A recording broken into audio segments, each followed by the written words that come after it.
Hello friends. Did you know nearly 80% of those who watch my videos aren't subscribed? If you enjoy these stories, please hit that subscribe button and leave a like. It really helps. Thank you for being here. By the way, where are you watching from? Let me know in the comments. Wiley Brackett had been driving the Dalton Highway for 11 years, and he thought he knew every mile of that frozen ribbon of asphalt. The highway stretched from Fairbanks north to Prudhoe Bay, cutting through some of the most desolate territory in North America. Most people saw it as a dangerous route, a place where trucks broke down and drivers froze to death if they made a single mistake. But Wiley saw it differently. To him, the Dalton was freedom. Out here there were no traffic jams, no angry dispatchers breathing down his neck, no complicated delivery schedules that changed every hour. Just him, his truck, and the endless white landscape that stretched in all directions. The morning had started like any other.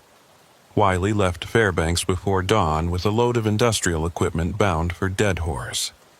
The sky was that strange purple-gray color that passed for daylight in late November, and the temperature gauge on his dashboard read -32.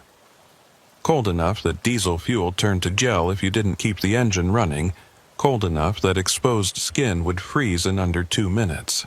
Wiley had dressed in layers: thermal underwear, flannel shirt, insulated coveralls, and a parka that made him look twice his actual size. He'd learned early on that fashion meant nothing up here. Survival was the only currency that mattered. His dispatcher, Thora Keene, had radioed him just after he passed mile marker 50. Her voice crackled through the static, professional and distant as always. Thora had been dispatching for Arctic freight companies for 20 years, and she developed the emotional range of a robot. Nothing fazed her. Blizzards, breakdowns, drivers who went missing for days, she handled it all with the same calm, measured tone. "Brackett, this is base. Weather Service is calling for ice fog starting around noon. You might want to find a pullout if visibility drops." Wiley keyed his mic. "Copy that. I'll keep an eye on it." He appreciated the heads up, even though he'd been watching the sky himself. The clouds were building in a way that promised trouble. Ice fog was one of the Dalton's more dangerous features.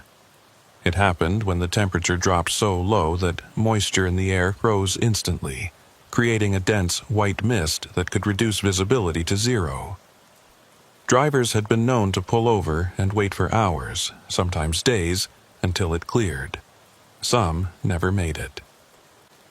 Every year, search and rescue teams found trucks that had slid off the road into ravines or collided with obstacles the drivers never saw coming.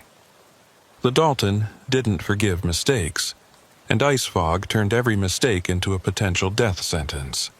Wiley kept his speed steady at 45 miles per hour, his eyes scanning the road ahead. The highway was mostly empty this time of year. The big summer convoys that hauled equipment to the oil fields had finished months ago, and now only the hardcore drivers made the run. Wiley preferred it this way. Fewer trucks meant fewer idiots doing stupid things, and it meant the silence was deeper, more complete. He could go hours without seeing another vehicle, and that suited him just fine. People had become complicated for him. After his divorce 8 years ago, he'd found that the only relationships he could maintain were the ones conducted through a radio, where emotions stayed simple and expectations stayed low. The ice fog hit around 11:30, earlier than predicted. One moment, Wiley could see a quarter mile ahead, and the next he was driving through a white wall that pressed against his windshield like something alive. He eased off the accelerator, bringing his speed down to 20, then 15. His headlights reflected back at him, turning the fog into a blinding curtain. He switched to his fog lights, which helped marginally, but mostly he was navigating by feel, keeping the truck centered by watching the subtle change in snow texture that marked the road's edge. He'd been creeping forward for about 10 minutes when his CB radio crackled to life. But instead of Thora's voice or another driver checking in, what came through was something else entirely. It was a distress call, but the voice was broken up, layered with static and strange echoes that made it hard to understand. Assistance required. Pump Station 7, equipment failure. The voice cut out, replaced by a high-pitched whine that made Wiley wince. He grabbed his mic. "This is Brackett on Channel 19. I'm picking up a distress call but can't make out the details. Who's calling, and what's your location?" The response came back, but it was worse than before. The voice sounded like it was underwater, or maybe speaking through several layers of glass. Words overlapped themselves, creating an unsettling echo effect. "Pump Station 7, Dalton Mile, 184, need..." Static consumed the rest. Wiley checked his GPS. Mile marker 184 was about 30 miles ahead, right in the heart of the ice fog. Pump Station 7 was one of the old decommissioned sites, shut down years ago when the oil companies consolidated operations. He'd passed it 100 times and never seen any activity there. The place had been abandoned since before he started driving this route. He keyed his mic again. "Repeat your message. Pump Station 7 has been closed for years. Are you sure that's your location?" This time, the response was clearer, though still distorted by that strange echo. "Station 7, yes. Emergency. Please respond." Then the voice said something that made Wiley's blood run cold. The voice said his name. "Brackett, need assistance. Hurry." How did whoever was calling know his name? He hadn't identified himself beyond his handle.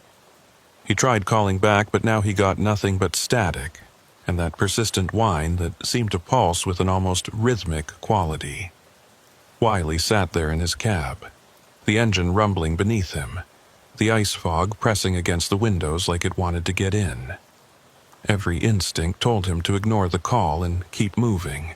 Decommissioned pump stations didn't have working radios. Voices on the CB didn't echo like that unless there was serious equipment malfunction. And nobody should have known his name. But there was another part of him, the part that had been driving these roads for over a decade, that couldn't ignore a distress call. Up here, ignoring someone in trouble was the same as killing them. The cold didn't care about your reasons or your suspicions. It just killed, efficiently and without mercy. He made his decision. He'd head to mile marker 184 and check it out. If it turned out to be nothing, he'd just lost an hour. If someone really was in trouble, he might save a life. He eased his truck forward, watching his odometer count off the miles. The ice fog seemed to thicken the further north he went, until he was navigating almost blind, trusting the feel of the road beneath his tires and the faint changes in the white wall around him. Twice, he had to stop completely when the visibility dropped to nothing, sitting with his engine running, burning fuel he might need later, waiting for a brief clearing that let him creep forward another few hundred yards. Mile marker 184 finally appeared out of the fog like a ghost. The sign was old and weathered, barely legible, but it was there. Wiley started looking for the turnoff to Pump Station 7. He remembered it as being about half a mile past the marker, a narrow access road that led east into what had once been a small service complex. When he found the turn, he hesitated. The access road was covered in snow and showed no recent tire tracks. If someone was really out here calling for help, how had they arrived?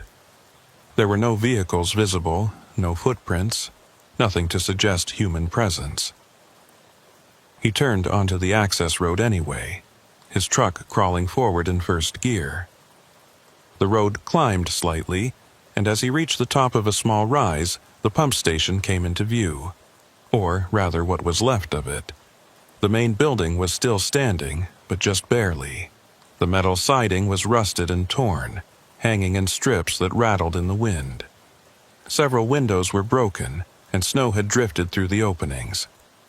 There were 3 smaller structures that looked like they might have been storage units or worker quarters, all in similar states of decay. The whole complex had the look of a place that had been forgotten by time, left to rot in the Arctic wind. Wiley parked his truck about 50 yards from the main building and sat there, engine running, studying the scene.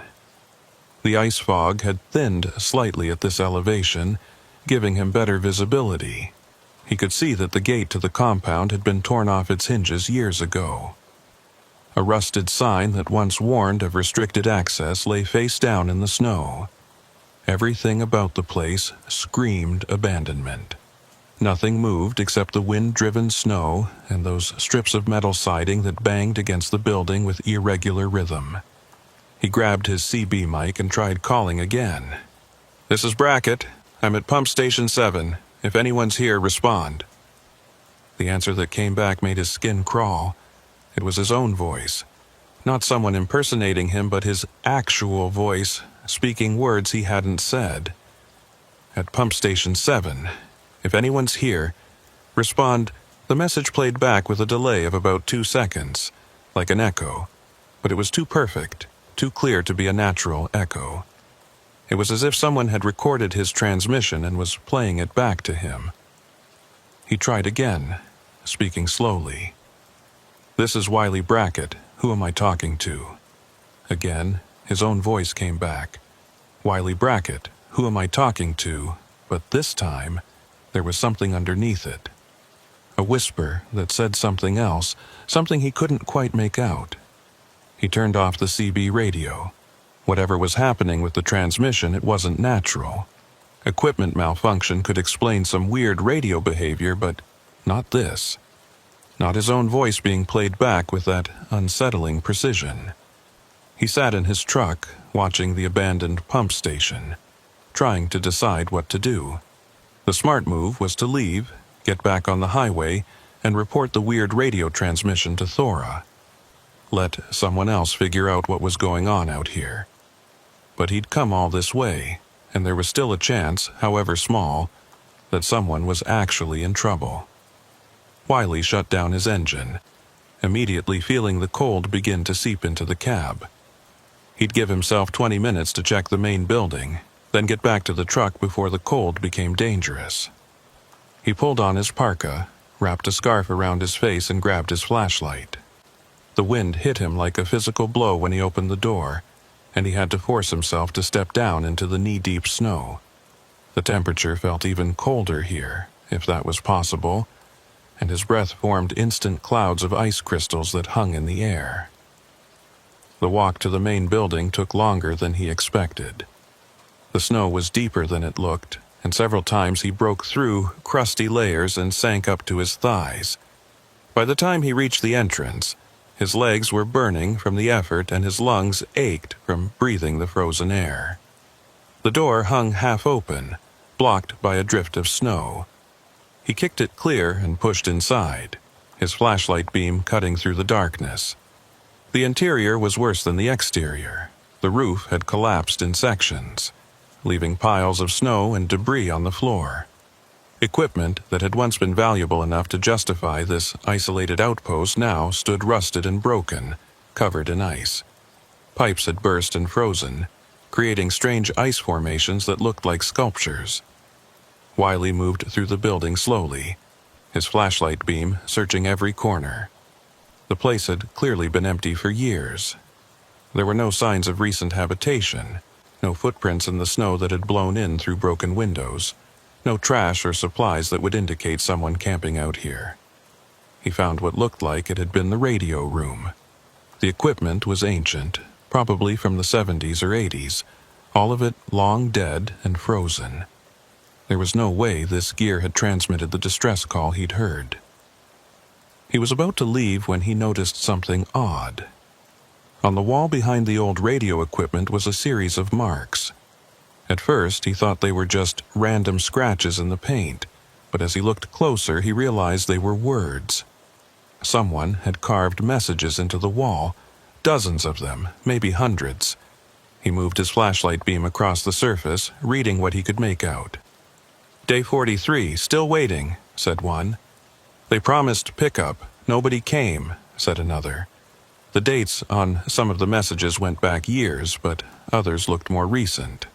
One message, carved deep enough that it stood out from the others, said simply, "Don't trust the radio. It lies." Wiley felt his pulse quicken. He moved along the wall, reading more messages. They told a disturbing story of someone who had been stationed here, waiting for relief that never came. The tone of the messages grew increasingly desperate and paranoid. "Hearing voices on the radio, my own voice, makes no sense," one said. Another proclaimed, "Not alone here, something in the fog, watches through the windows." The final message, carved so deep the metal beneath the paint showed through, simply said, "They're coming. Hide the logs. Tell no one. Ivar Lyle." Ivar Lyle. The name meant nothing to Wiley, but clearly this person had been the last one here, or at least the one who'd left these messages. He scanned his flashlight around the room, looking for the logs Lyle had mentioned. He found them in a metal cabinet that had been wedged behind a collapsed section of ceiling. The cabinet was locked, but the cold had made the metal brittle, and he was able to pry it open with a piece of broken pipe. Inside were 3 notebooks, their pages yellowed and water-stained but still legible. Wiley opened the first notebook. The entries were dated, starting from 12 years ago. They documented the daily operations of Pump Station 7 back when it was still active. Weather reports, equipment maintenance, supply deliveries. Nothing unusual. But about halfway through the first notebook, the tone changed. November 15th, radio acting strange, picking up transmissions that don't make sense. Voices that sound familiar but wrong somehow.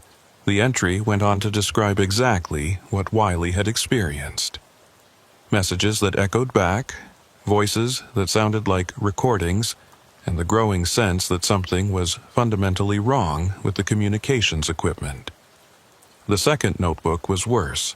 The entries became erratic, sometimes multiple per day, sometimes with weeks between them. Ivar Lyle described being unable to reach his dispatcher, hearing distress calls that led nowhere, and seeing lights in the ice fog that moved in ways that defied explanation. December 3rd. Saw the convoy lights again, 3 trucks in formation. But when I went outside, nothing there. Checked the logs. No convoy scheduled for this route. Where are they coming from? Another entry, dated 2 days later. Radios are playing back my transmissions. Exact words, exact timing. Feels like I'm talking to myself across time. Wiley turned to the last notebook with hands that were starting to shake from more than just the cold. This notebook was different. The handwriting was erratic, sometimes barely legible, and the entries made less and less sense. But one entry stopped him cold. It was dated tomorrow, November 22nd. Today was November 21st. The entry read, "Brackett arrives, responds to the call, finds the logs. Don't know if this helps or makes it worse. Pattern repeats, always repeats. We're all stuck in the same loop." He stared at the page, his mind refusing to accept what he was seeing. This was impossible. Nobody could write an entry for tomorrow, especially not 12 years ago. He checked the other notebooks again, confirming the dates. They started 12 years ago and ended tomorrow. The final entry, written in a shaky hand that suggested desperation or fear, simply said, "If you're reading this, you're part of it now. The fog takes time and twists it. The radio is the anchor. Destroy it or escape. Don't stay after dark. They come when the light fails." Wiley looked at his watch. It was 3:15 in the afternoon. In November, this far north, full darkness came by 4:30. He had a little over an hour to get back to his truck and get out of here. He grabbed all 3 notebooks, stuffing them inside his parka, and headed for the door. But as he stepped back outside, he froze. The ice fog had thickened again, dropping visibility to almost nothing. And through that white curtain he could see lights. 3 sets of headlights moving in formation, coming up the access road toward the pump station. A convoy, just like Ivar Lyle had described in his logs.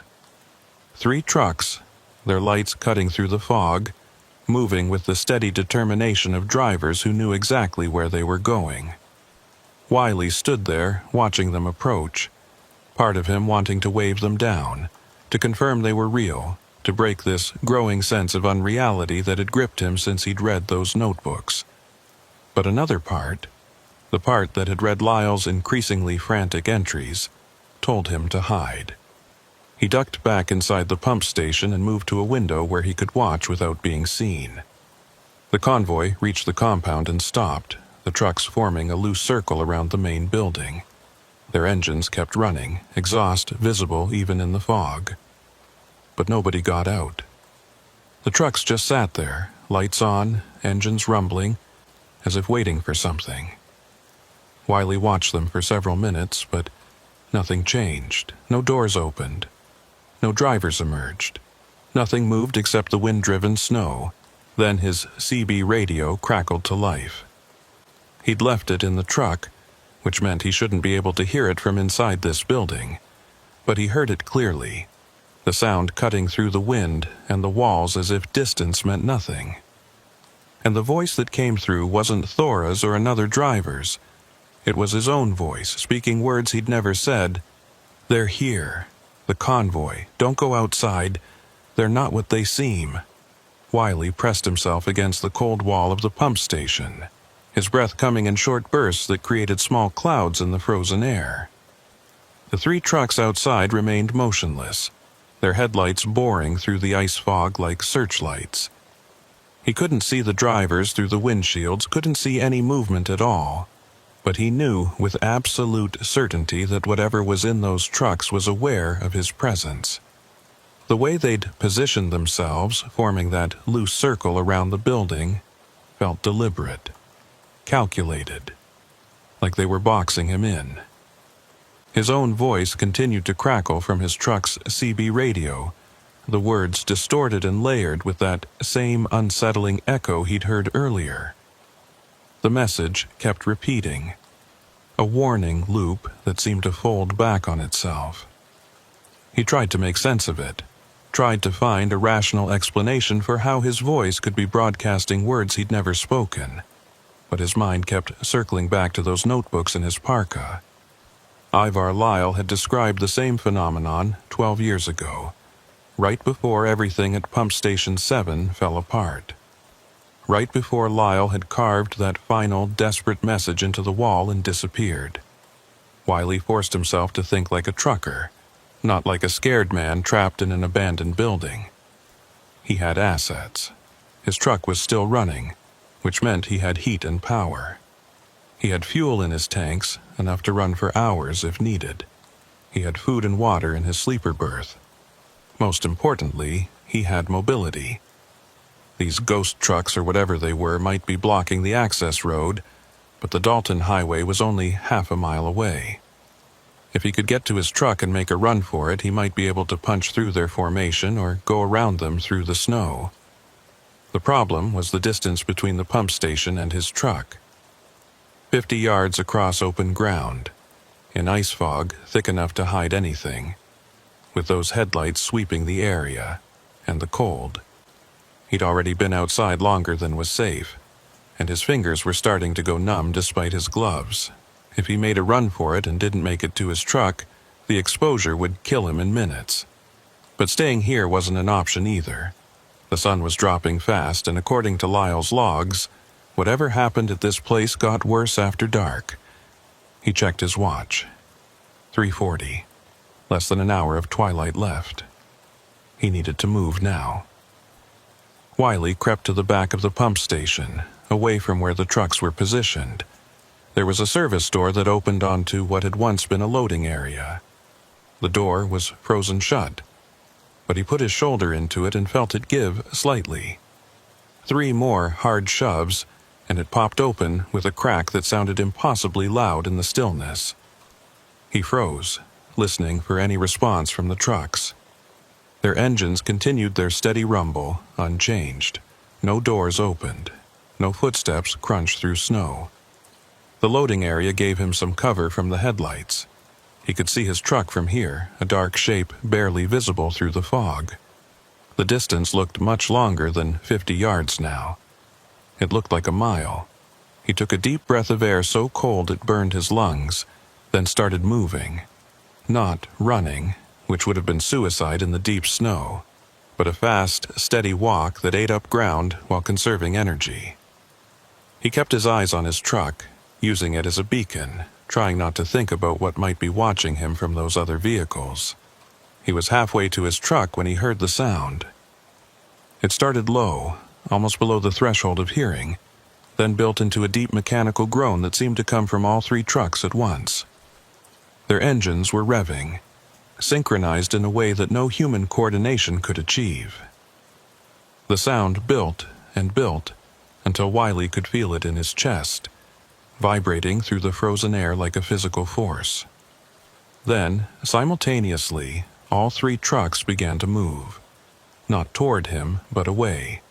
They were backing up, repositioning themselves, and as they moved, their headlights swept across the compound in coordinated arcs. Wiley dropped flat in the snow as one of those light beams passed over where he'd been standing. The cold bit into him immediately, seeping through his coveralls, but he didn't move. He watched the trucks complete their maneuver, and what he saw made his blood run colder than the Arctic wind. They weren't just repositioning randomly. They were forming a new pattern, and the pattern was centered on his truck. They were cutting off his escape route. He had seconds to decide, stay hidden in the snow and freeze, or make a final desperate run for his truck. The third option, the one his rational mind kept screaming at him to take, was to retreat to the pump station and wait for rescue. But rescue might not come for days, and something told him that whatever was happening here wouldn't wait that long. The trucks were hurting him, playing with him, and he had the sick feeling that if he let them finish their game, he wouldn't survive to see morning. Wiley pushed himself up and ran. Not the careful walk from before, but an all-out sprint that had him floundering through snowdrifts and nearly falling twice. The trucks responded immediately. Their engines roared and they surged forward, headlights swinging to track his movement. But they were still 50 yards away, and he only had 20 left to go. He could hear his own ragged breathing, could feel his heart hammering against his ribs, could taste blood in his mouth from the frozen air shredding his throat. 10 yards. 5. His hand closed on the door handle of his truck and yanked it open. He threw himself into the cab and slammed the door, hitting the lock button with a hand that shook so badly he almost missed. The familiar interior of his truck felt like sanctuary. He gunned the engine and threw the transmission into reverse, not caring about the careful maneuvering he usually employed. The truck lurched backward, tires spinning in the snow, and he cranked the wheel hard to bring the nose around. In his mirrors he could see the three trucks closing in, moving faster than any semi should be able to move through deep snow. They weren't obeying normal physics, weren't limited by traction or weight distribution. They just came, relentless and impossible. Wiley got his truck facing the access road and floored the accelerator. His engine roared, turbochargers screaming, and the truck leaped forward. The three pursuing vehicles were right behind him now, so close he could see them clearly in his mirrors despite the fog. And what he saw confirmed his worst fears. The windshields were empty. No drivers. No movement inside the cabs at all. Just empty seats and dark interiors, trucks driving themselves with mechanical precision. The access road was a narrow track through the snow, barely wide enough for one truck, and Wiley pushed his vehicle to speeds that were suicidal in these conditions. His truck, fishtailed on patches of ice, bounced over frozen ruts, threatened to slide off into the drifts on either side. But he kept his foot down. kept fighting the wheel, because the alternative was letting those things behind him catch up. He could hear them now even over his own engine, their transmissions grinding through gears, their air brakes hissing. They sounded wrong, like recordings of truck sounds played through speakers that couldn't quite capture the bass frequencies. The main highway appeared ahead through the fog, and Wiley felt a surge of hope. If he could make it to the Dalton, he could open up and outrun them. His truck was newer, better maintained, and he was a damn good driver. He'd driven this highway in conditions that would make other truckers weep. He could do this. The access road began its slight descent toward the highway junction, and Wiley used gravity to add a few more miles per hour to his speed. Behind him, the 3 trucks matched his acceleration effortlessly. He hit the junction doing 45, way too fast, and felt his trailer begin to swing out.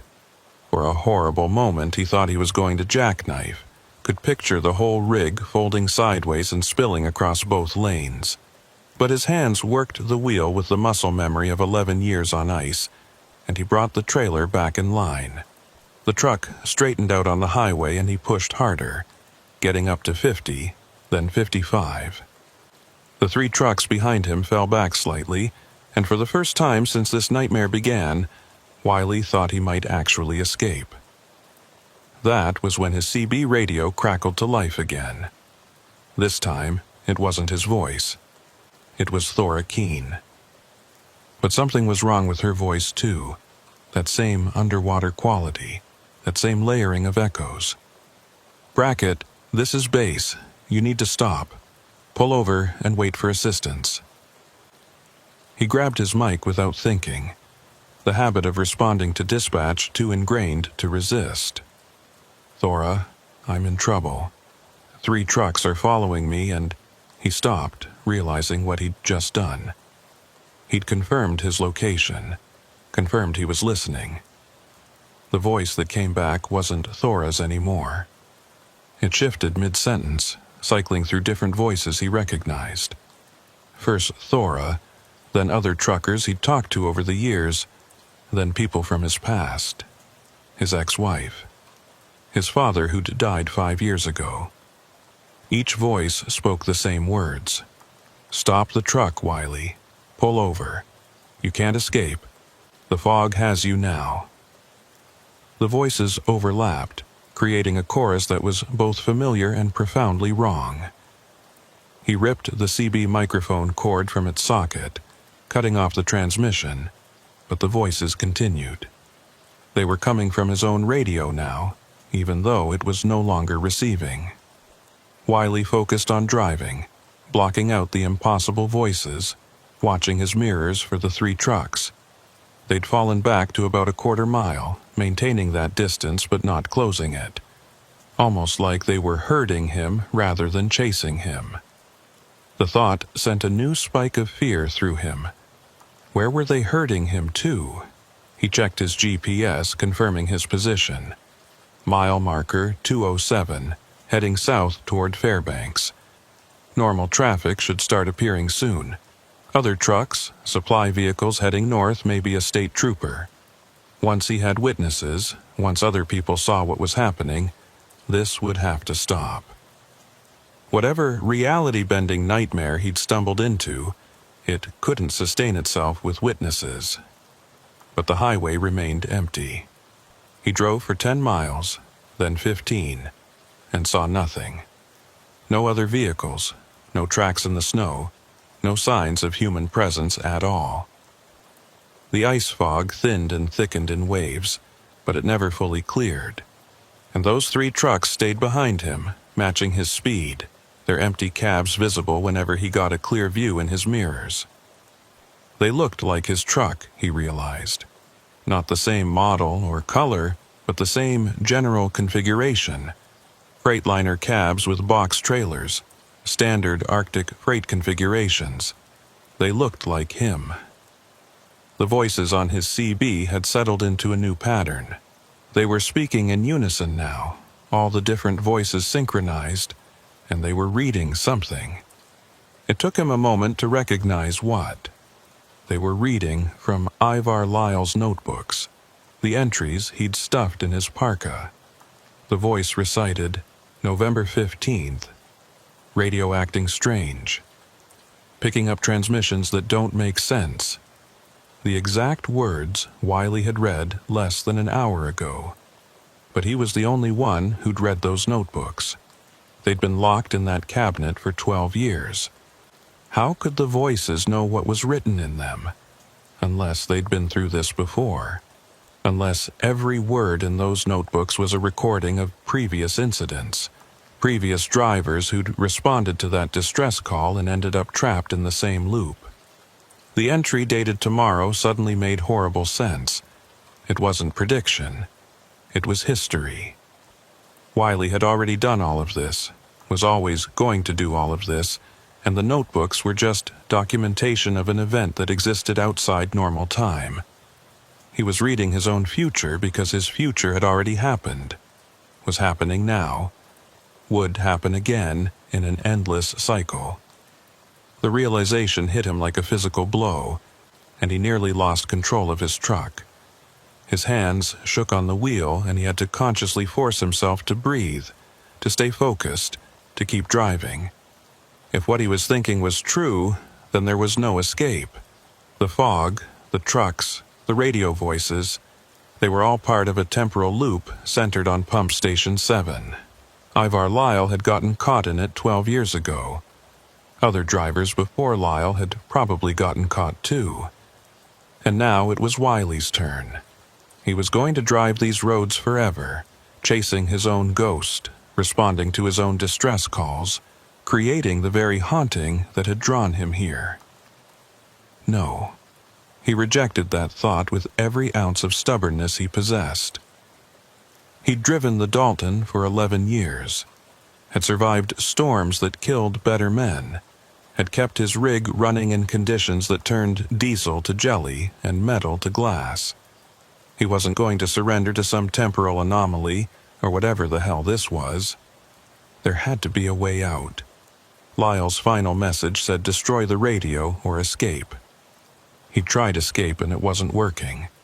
That left destruction. Wiley looked at his CB radio, still broadcasting those synchronized voices even though it was disconnected from its power source.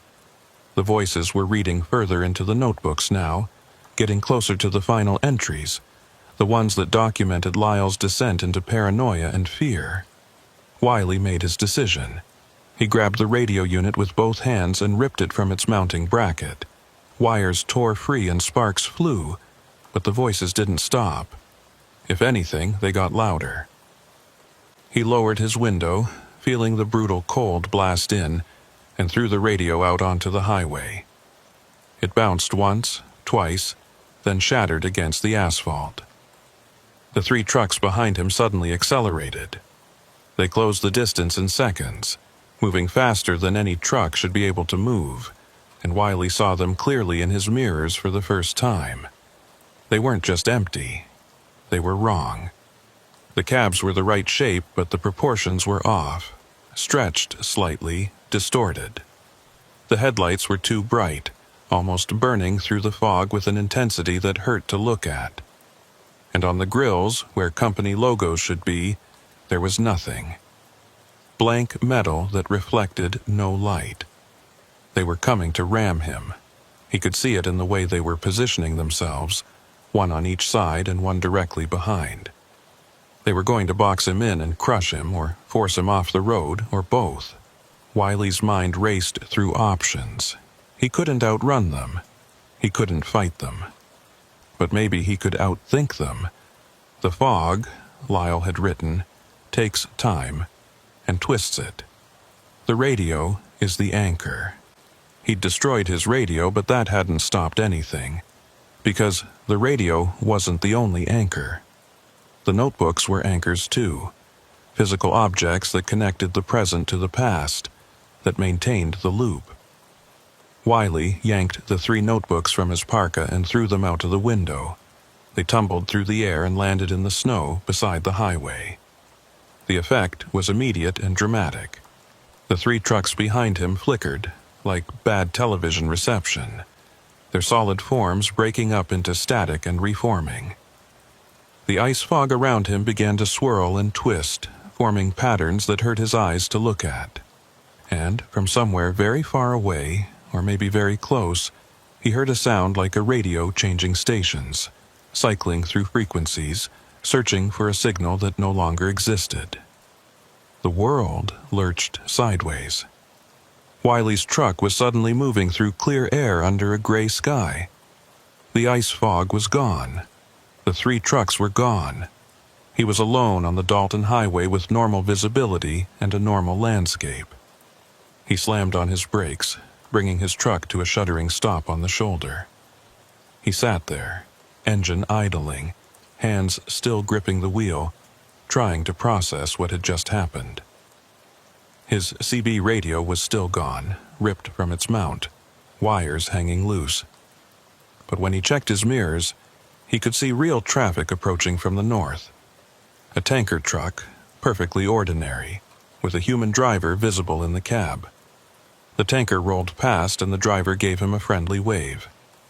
Wiley waved back automatically, his mind still reeling. He checked his GPS, mile marker 215. He'd lost about 8 miles. Or gained them, he couldn't tell which. The clock on his dashboard said 4:20, which meant he'd lost about an hour. Or had he? His watch said 5:30. Different devices showing different times.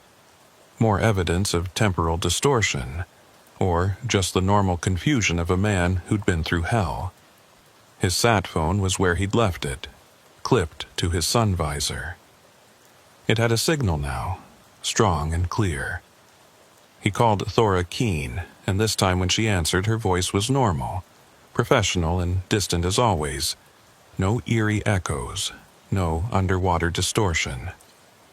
"Brackett, you missed your check-in at 2:40. Where are you?" He started to explain, then stopped. What could he possibly say that would make sense? That he'd found an abandoned pump station with notebooks that predicted the future? That ghost trucks had chased him through an ice fog that didn't follow normal physics? She'd think he'd had a breakdown, would ground him pending psychiatric evaluation. "Equipment trouble," he said finally. "Lost time dealing with it. I'm back en route now. Should make Deadhorse by midnight." Thora accepted this without question. Equipment trouble was common enough on the Dalton. She logged his position and told him to check in again at mile marker 300. He promised he would and ended the call. For several minutes he just sat there, watching normal traffic pass by, trying to convince himself that what he'd experienced was real and not some hypothermia-induced hallucination. But he knew it was real. The missing CB radio proved it. The missing hour on his watch proved it. And somewhere back at mile marker 184, in a decommissioned pump station, 3 notebooks sat in a locked cabinet, documenting his experience along with all the others who'd fallen into that temporal loop. Wiley wondered how many drivers had responded to that distress call over the years, how many had made it out, and how many were still trapped, driving endless loops through ice fog, chasing echoes of themselves. He put his truck in gear and started moving again, rejoining the flow of southbound traffic. As he drove, he made a decision. He'd finish this run, deliver his load, then take a few weeks off. Get his head straight. Maybe talk to other drivers who'd run this route for a long time. See if anyone else had stories about Pump Station 7. And he'd never, ever respond to an anonymous distress call again. The Dalton demanded a certain code of behavior from its drivers, a willingness to help each other survive its harsh conditions. But some calls weren't meant to be answered. Some cries for help came from places where help was impossible, where the very act of trying to save someone trapped you in their fate. Mile marker 215 became 220, then 230. Normal traffic continued to flow around him. The sky began its long fade toward darkness. Everything was ordinary again, routine, exactly as it should be. But Wiley couldn't shake the feeling that he'd left something behind at that pump station. some part of himself that was still there, still reading those notebooks, still trying to make sense of impossible temporal loops. He wondered if that's what had happened to Ivar Lyle. If some version of Lyle was still out there, trapped in the fog, while another version had escaped to carve warnings on walls. The question that haunted him most was simple and terrible. Had he really escaped? Or was this just another layer of the loop, another iteration where he thought he'd gotten free, only to find himself back at mile marker 184 when the pattern reset? There was no way to know, no test he could run to prove he'd returned to baseline reality. He just had to trust that throwing those notebooks out the window had broken the cycle, had severed the connection between past and present that kept the loop running. But deep down, in a place he didn't want to examine too closely, Wiley suspected the loop wasn't really broken. It was just waiting for the next driver to hear that distress call, waiting for the next curious trucker to ignore his instincts and turn down that access road, waiting to add another set of entries to those notebooks, another voice to the chorus that echoed through the impossible radio transmissions. The Dalton Highway was a road that didn't forgive mistakes, and responding to that call had been the biggest mistake of Wiley's career. He drove on through the gathering darkness, his headlights carving a path through the normal, natural night. Behind him, somewhere in the ice fog that rolled eternal across the Arctic landscape, Pump Station 7 stood abandoned and waiting, and in a locked metal cabinet, 3 notebooks documented horrors that existed outside of time, warning anyone who found them that some mysteries were better left unsolved, some calls better left unanswered. Wiley made it to Dead Horse by 1 a.m, 3 hours later than scheduled, but still within acceptable limits given the equipment trouble he'd reported. The northern terminus of the Dalton Highway was a collection of industrial buildings and worker camps that served the Prudhoe Bay oil fields, a place where human presence felt temporary and grudging, as if the Arctic merely tolerated the intrusion. He dropped his trailer at the designated yard, went through the paperwork with the night supervisor, and found a parking spot near the truck stop where he could grab a few hours of sleep before heading back south. Sleep didn't come. He lay in his sleeper berth, staring at the ceiling, listening to the wind howl around his truck. Every time he closed his eyes, he saw those 3 trucks with their empty cabs, saw the notebooks with their impossible dates, heard his own voice echoing back at him through the radio. The rational part of his mind kept trying to find explanations. Mass hallucination brought on by carbon monoxide poisoning, hypothermia-induced confusion, some kind of elaborate prank by bored oil field workers. But none of those explanations fit the evidence. His CB radio was genuinely missing, ripped from its mount with his own hands. An hour of time had disappeared from his watch, and he remembered every detail with a clarity that hallucinations never possessed. Around 3 a.m, he gave up on sleep and climbed out of his berth. The truck stop was nearly empty at this hour, just a handful of other drivers scattered across the parking lot. Inside, the fluorescent lights were harsh after the darkness, and the coffee tasted like it had been sitting on the burner for 6 hours. Wiley took his cup to a booth in the corner and pulled out his sat phone. He needed to know if other drivers had experienced anything similar.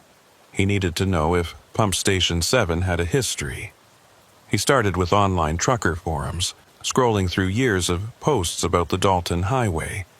Most of it was routine: weather warnings, road condition updates, complaints about this stretch or that facility. But buried deep in threads from 8 years ago, he found something. A driver named Orson Vale had posted about hearing strange radio transmissions near mile marker 184. Vale described voices that echoed, distress calls that led nowhere, and a feeling of being watched while driving through heavy fog. The thread had gotten a few responses, mostly other drivers dismissing it as tiredness or equipment malfunction. Vale had posted a few follow-up comments, increasingly frustrated that no one believed him, and then he'd stopped posting altogether. Wiley searched for more information about Orson Vale, but found nothing. No social media presence, no company records he could access, no indication of what had happened to the driver. It was like Vale had simply vanished after making those forum posts. Wiley felt a cold weight settle in his stomach. He knew what that probably meant. Vale had gone back to investigate, had responded to another distress call, and had gotten caught in the loop permanently. Or maybe Vale had never escaped in the first place, and those forum posts were just another iteration of the pattern, another driver trying to warn others before being pulled back in. He found 2 other similar accounts buried in different forums. A driver named Ambrose Pike, who'd reported seeing convoy lights that disappeared when approached, and someone using the handle Kier, who described finding an abandoned outpost with disturbing messages carved into the walls. Neither had provided many details, and both had stopped posting shortly after their initial reports. Wiley wondered how many drivers had gone missing on the Dalton over the years, officially listed as accidents or exposure deaths, but actually victims of whatever existed at Pump Station 7. The truck stop door opened and another driver came in, stamping snow from his boots. He was older, maybe in his 60s, with the weathered face of someone who'd spent decades on the road. He glanced around the nearly empty dining area and made his way to the counter, ordering coffee and a breakfast sandwich. Something about the way he moved, the careful economy of motion, marked him as a veteran driver. Wiley made a decision and walked over. "Long night?" Wiley asked, keeping his tone casual. The older driver looked him over, the automatic assessment that truckers made of each other, checking for signs of trouble or unstable behavior.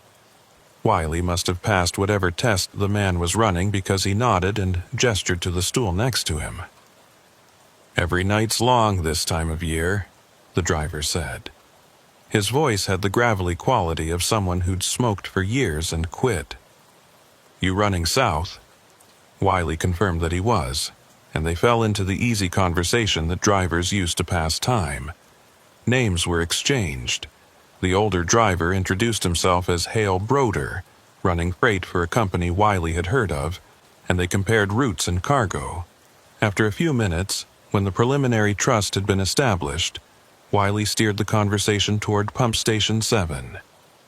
"You ever hear anything weird about the old decommissioned sites along the Dalton?" he asked, trying to sound like he was just making conversation.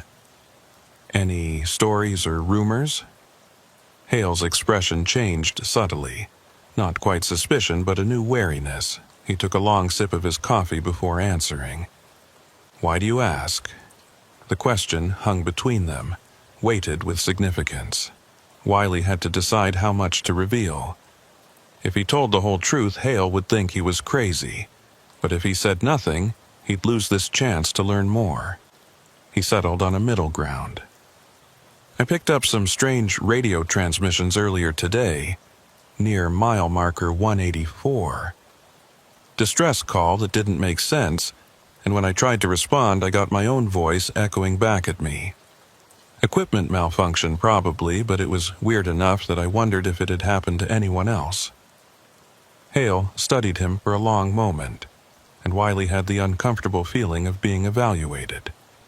Finally, the older driver set down his coffee cup. "Pump Station 7, Hale said quietly. "That's what you're asking about, isn't it?" Wiley nodded, and Hale sighed. "I've been running this highway for 32 years. I've seen a lot of strange things, heard a lot of stories. Most of them are just that, stories. Drivers get tired, they hallucinate, they misinterpret normal events. But Pump Station 7 is different. That place has a bad reputation going back decades." Hale explained that the station had been built in the 70s during the initial Prudhoe Bay boom. It had operated normally for about 15 years, a routine service point for the pipeline system. Then, in the late 80s, there had been an incident. Details were scarce, but it involved a crew of 3 workers who'd been stationed there during a particularly brutal winter. Communications had gone down due to an ice storm, and when a relief team finally got through 2 weeks later, they found the station abandoned. No bodies, no signs of violence, just personal effects left behind and strange damage to the radio equipment. They never found those workers, Hale said. Search and rescue teams combed the area for weeks, but it was like they'd vanished into thin air. The company investigated, couldn't explain what happened, and eventually just sealed the place up. But drivers started reporting weird things after that. Radio problems, mostly. Voices that shouldn't be there. Messages that repeated, that kind of thing. And every few years someone would go investigate and either come back spooked or not come back at all. Wiley felt his chest tighten. How many drivers have gone missing? Hale shrugged. Hard to say. The Dalton's dangerous enough on its own. People die up here from weather, from accidents, from all kinds of things. But there's a pattern. Drivers who report strange experiences near Pump Station 7 tend to disappear. Either they stop showing up for runs, or they're found later with no memory of what happened, or they're just gone. The companies don't like to talk about it because it's bad for business, and most drivers who know the stories just avoid that area. Why didn't anyone warn me? Wiley asked, hearing the frustration in his own voice. Hale gave him a sad smile. Would you have believed them?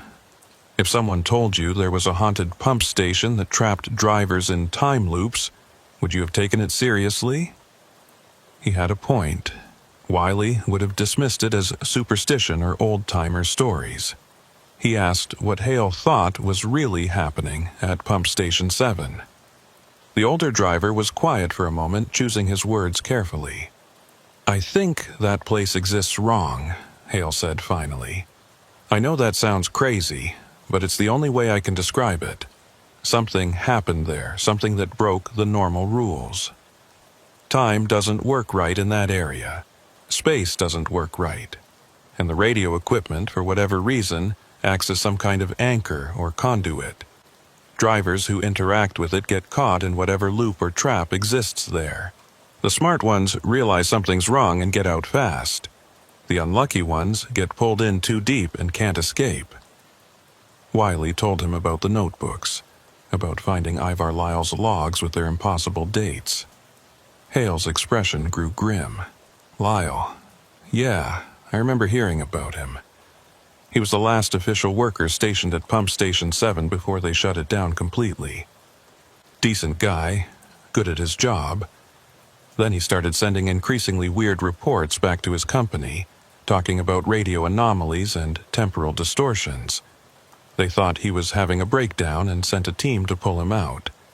But when the team got there, the station was empty and Lyle was gone. They found journals, apparently, but the company classified them. You say you found notebooks? I threw them away, Wiley admitted. They were part of what was keeping me trapped. Once I got rid of them, the loop broke and I was able to escape. Hale nodded slowly. That was smart.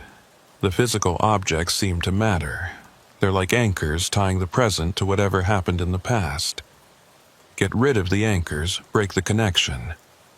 He paused, then added, But you should know, just because you got away doesn't mean you're free.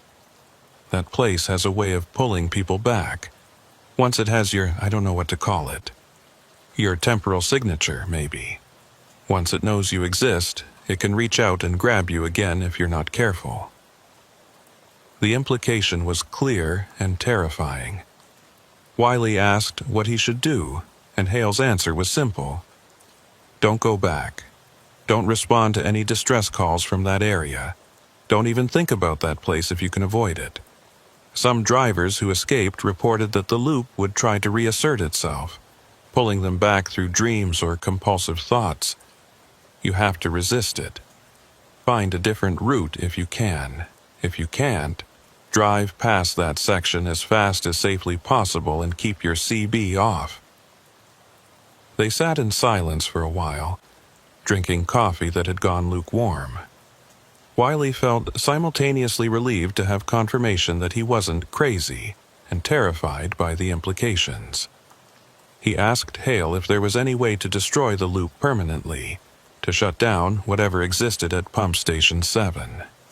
The older driver shook his head. People have tried. A few years back, a driver named Tamsin Rourke convinced her company to let her investigate. She was smart, methodical, had a background in electrical engineering, thought she could figure out what was causing the anomalies and fix it. She went to Pump Station 7 with the whole team, equipment, the works. They spent 3 days there running tests, documenting everything. When they came back, Rourke said the place was beyond fixing. Whatever had happened there had created a permanent distortion in local space-time. The only way to stop it would be to completely demolish the site, remove every piece of material, and even then she wasn't sure it would work. The anomaly might be tied to the location itself, not just the buildings. So we just let it keep operating? Keep trapping drivers? Wiley felt anger rising alongside his fear. Hale's expression was sympathetic but resigned. What else can we do? No one believes it exists except the drivers who've experienced it, and most of them don't want to talk about it because they're afraid of being grounded for psychological issues. The companies won't do anything because officially the station is just an abandoned building. And if you go to the authorities with a story about temporal loops and ghost trucks, they'll think you're having a breakdown. We're stuck with it. Wiley wanted to argue, wanted to say there had to be something they could do, but he couldn't think of anything. Hale was right. The system wasn't designed to handle something like this. There were no protocols for dealing with locations that existed outside normal time, no agencies responsible for investigating temporal anomalies. The best they could do was warn other drivers and hope people listened. He asked Hale if there were any other locations like Pump Station 7 on the Dalton. Not that I know of, Hale said. This highway has plenty of dangers, but most of them are normal.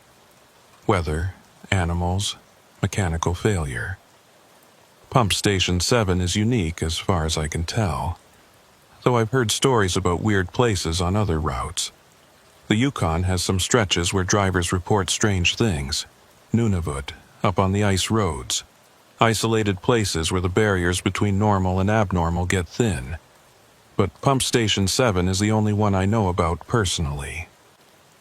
They talked for another hour, Hale sharing what he knew about the history of the Dalton and the various strange incidents that had occurred over the decades.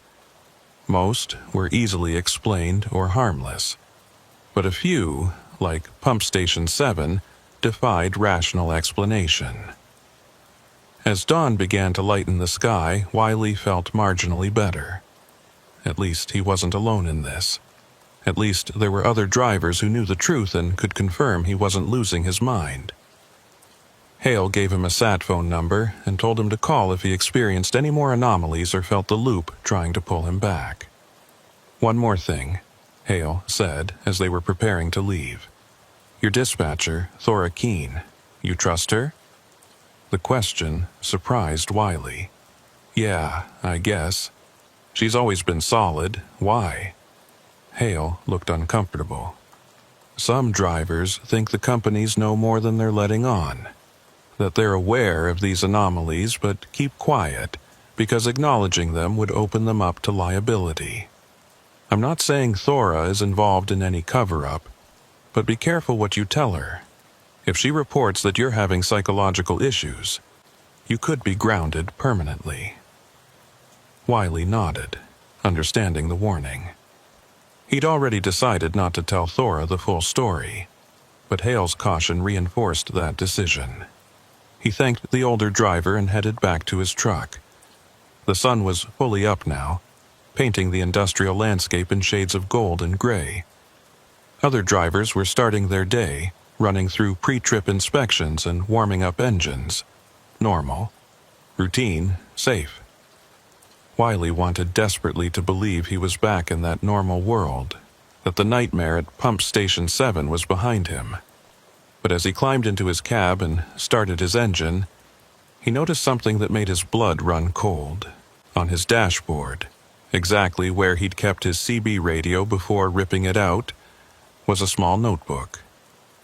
It hadn't been there when he'd parked. He was absolutely certain of that. He picked it up with trembling hands and opened it to the first page. The handwriting was his own, though he had no memory of writing anything. The entry was dated today, and it read, "Mile marker 184. Responded to distress call. Found pump station 7. The loop begins again." His hands shook as he flipped through the notebook. It was full of entries, all in his handwriting, documenting experiences he hadn't had yet, or had already had, or was currently having. The temporal confusion made his head hurt. The entries described him making repeated trips past pump station 7, each time getting pulled in a little deeper, each time finding it harder to escape. The final entry, dated a week from now, simply said, "Can't fight it anymore, going back. Maybe this time I'll understand. Maybe this time I'll find Ivar." Wiley threw the notebook out his window, watching it land in the snow beside his truck. But even as it left his hand, he knew it wouldn't matter. The loop had him now. Hale had warned him, and Lyle's logs had warned him, but he'd interacted with the anomaly, and that was enough. He was marked. Part of the pattern. And no matter how far he drove, or how long he avoided that stretch of highway, eventually he would be drawn back. The loop was patient.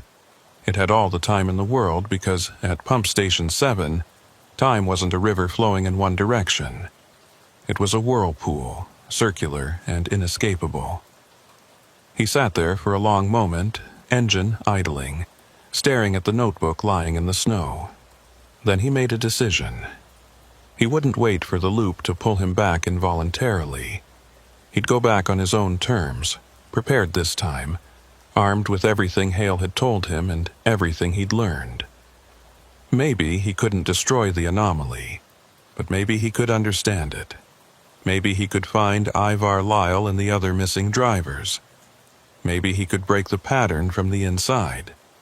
It was probably a suicide mission, but it was better than spending the rest of his life waiting for the inevitable pull, wondering when the loop would claim him. Wiley put his truck in gear and headed south, back toward the Dalton Highway, back toward mile marker 184, back toward pump station 7 and whatever waited for him there.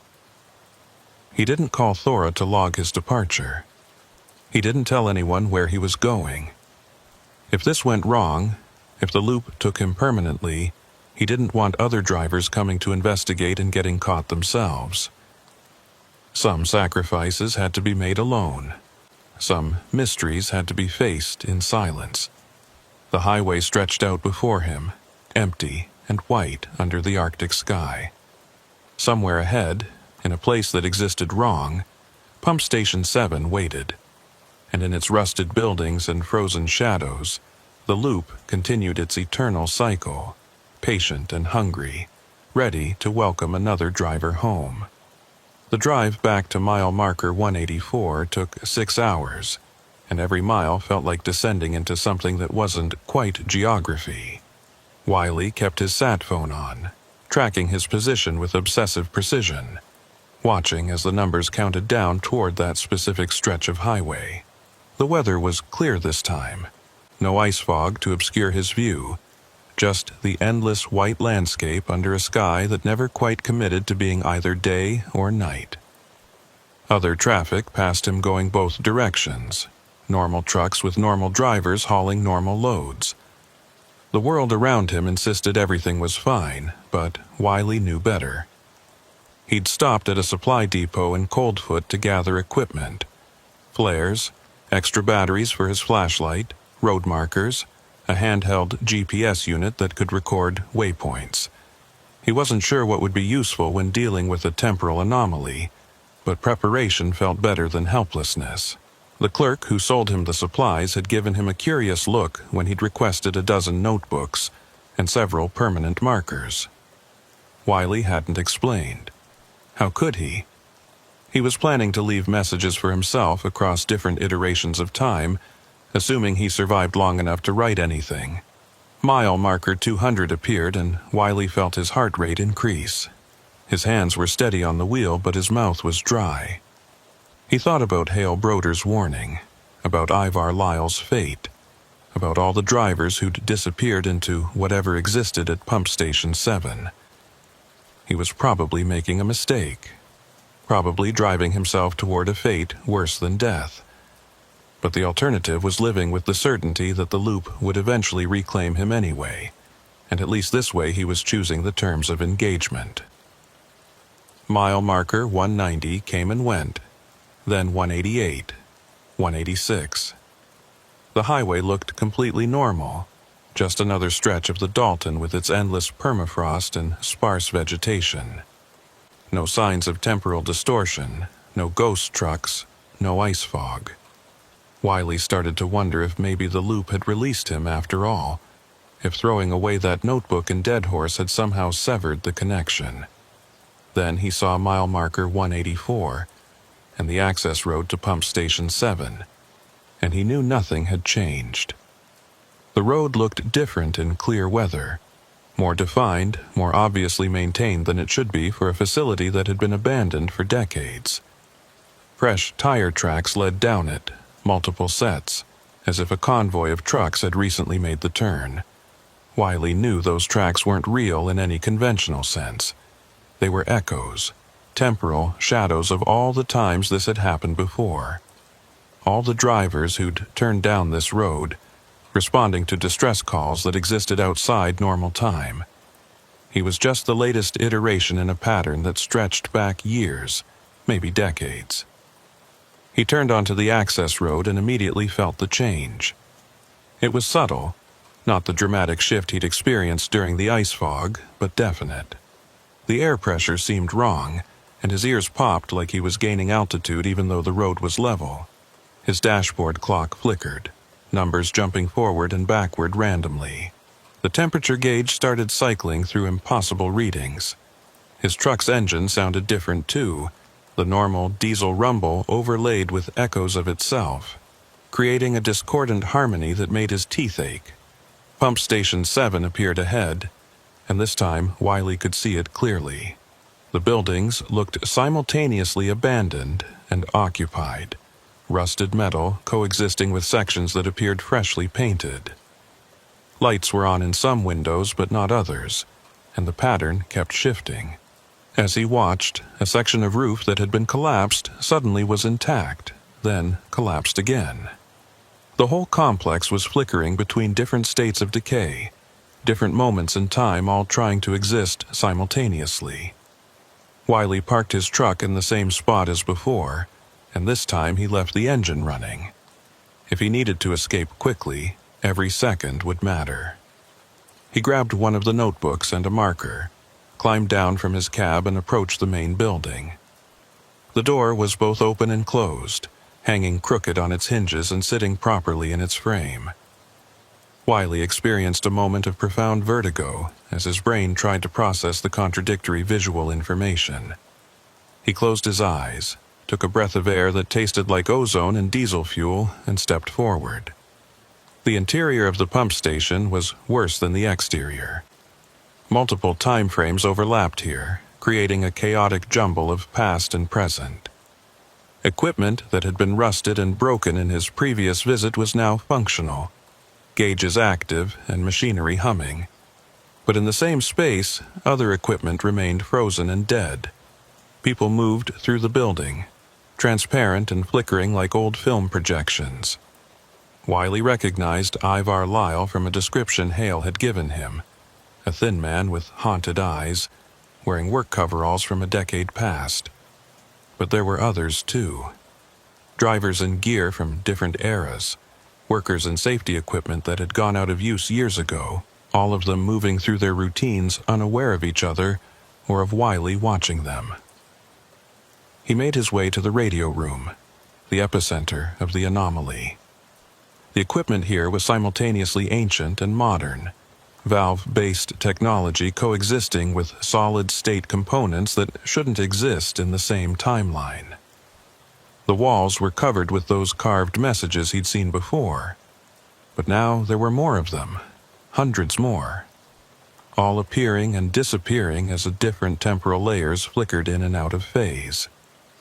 Wiley pulled out his notebook and added his own message. Wiley Brackett, November 21st, entered voluntarily, attempting to understand the pattern. As soon as he finished writing, the notebook began to fill itself with additional entries. His handwriting appeared on blank pages, documenting experiences he hadn't had yet, or had already had. The temporal confusion was getting worse, and Wiley felt his sense of linear time beginning to break down. He flipped through the notebook and found entries dated years in the future, describing him making this same journey over and over, each time with slightly different details. In some iterations he escaped. In others, he didn't. In still others, the concept of escape became meaningless because time had ceased to flow in any recognizable direction. "You came back." The voice came from behind him, and Wiley spun around. Ivar Lyle stood there, but also didn't stand there. The man flickered in and out of visibility, sometimes solid, sometimes transparent, sometimes not present at all. When he spoke, his words came from multiple moments at once, overlapping themselves. "I knew you would. I wrote it in the logs, or will write it. Tense doesn't mean anything here anymore." Wiley tried to speak, but found his own voice affected by the temporal distortion. His words stretched and compressed, arriving at Lyle's ears before and after he actually spoke them. "How long have you been here?" he managed to ask. Lyle laughed, and the sound was wrong, coming from several different versions of his throat at once. 12 years, and 12 minutes, and forever. It's all the same now. I stopped being able to tell the difference after the first few loops." Lyle gestured at the radio equipment. "This is the anchor point. Whatever happened here, some kind of accident or experiment or just random chance, it created a stable temporal loop anchored to this equipment. Everyone who interacts with it gets caught in the pattern. We're all here, Wiley. Every driver who responded to the distress call. We exist in every iteration simultaneously." Wiley felt his grip on reality loosening. He could see what Lyle meant now. Looking around the room, he could see himself at different ages, different states of wear. A version of himself that had been trapped here for years, weathered and hollow-eyed. Another version that had just arrived moments ago, still confident he could solve this. A third version that was somehow both entering and leaving at the same time, caught in a paradox loop. All of them were him. All of them were real. "Can it be stopped?" Wiley asked, though he already suspected the answer. Lyle flickered through several emotional states: hope, despair, resignation, anger, settling finally on a sad acceptance. "We've tried everything. Destroying the equipment just causes it to exist in a state of being both destroyed and functional. Leaving doesn't work because we're always here, have always been here, will always be here. The loop is self-sustaining. It feeds on our attempts to escape, using them to create new iterations that feed back into the pattern. The only way out is to stop trying to get out, to accept that this is where we are now." Wiley rejected that answer with every fiber of his being. There had to be a solution, had to be some way to break the cycle. He thought about Hale's explanation, about the loop needing anchors to maintain itself. The radio equipment was one anchor, but there were others. The notebooks, the carved messages, the memories themselves. What if the key wasn't to destroy the anchors but to create so many that the pattern became unstable? What if he could overload the loop with contradictory information until it collapsed under its own weight? He started writing in his notebook, creating entries that contradicted everything else. Dates that couldn't exist. Descriptions of events that couldn't have happened. Messages addressed to people who'd never been here. He carved new messages on the walls with his marker, filling every available surface with temporal paradoxes and logical impossibilities. Around him, other versions of himself began doing the same thing, all of them reaching the same conclusion across different iterations. The radio room filled with contradictory information, layer upon layer of mutually exclusive truths. The effect was immediate and catastrophic. The temporal flickering accelerated, time frames bleeding into each other with increasing chaos. Equipment aged centuries in seconds, then reversed. Walls built themselves and collapsed simultaneously. Wiley saw Lyle age from his 30s to his 90s and back to childhood, all within a single breath. The loop was destabilizing, unable to maintain coherence in the face of so much paradox. Reality itself seemed to be tearing at the seams, but instead of collapsing entirely, the loop began to adapt. It started incorporating the paradoxes, making them part of the pattern. The contradictions became new anchor points, new stable elements around which the loop could organize itself. Wiley realized with horror that he hadn't broken the pattern.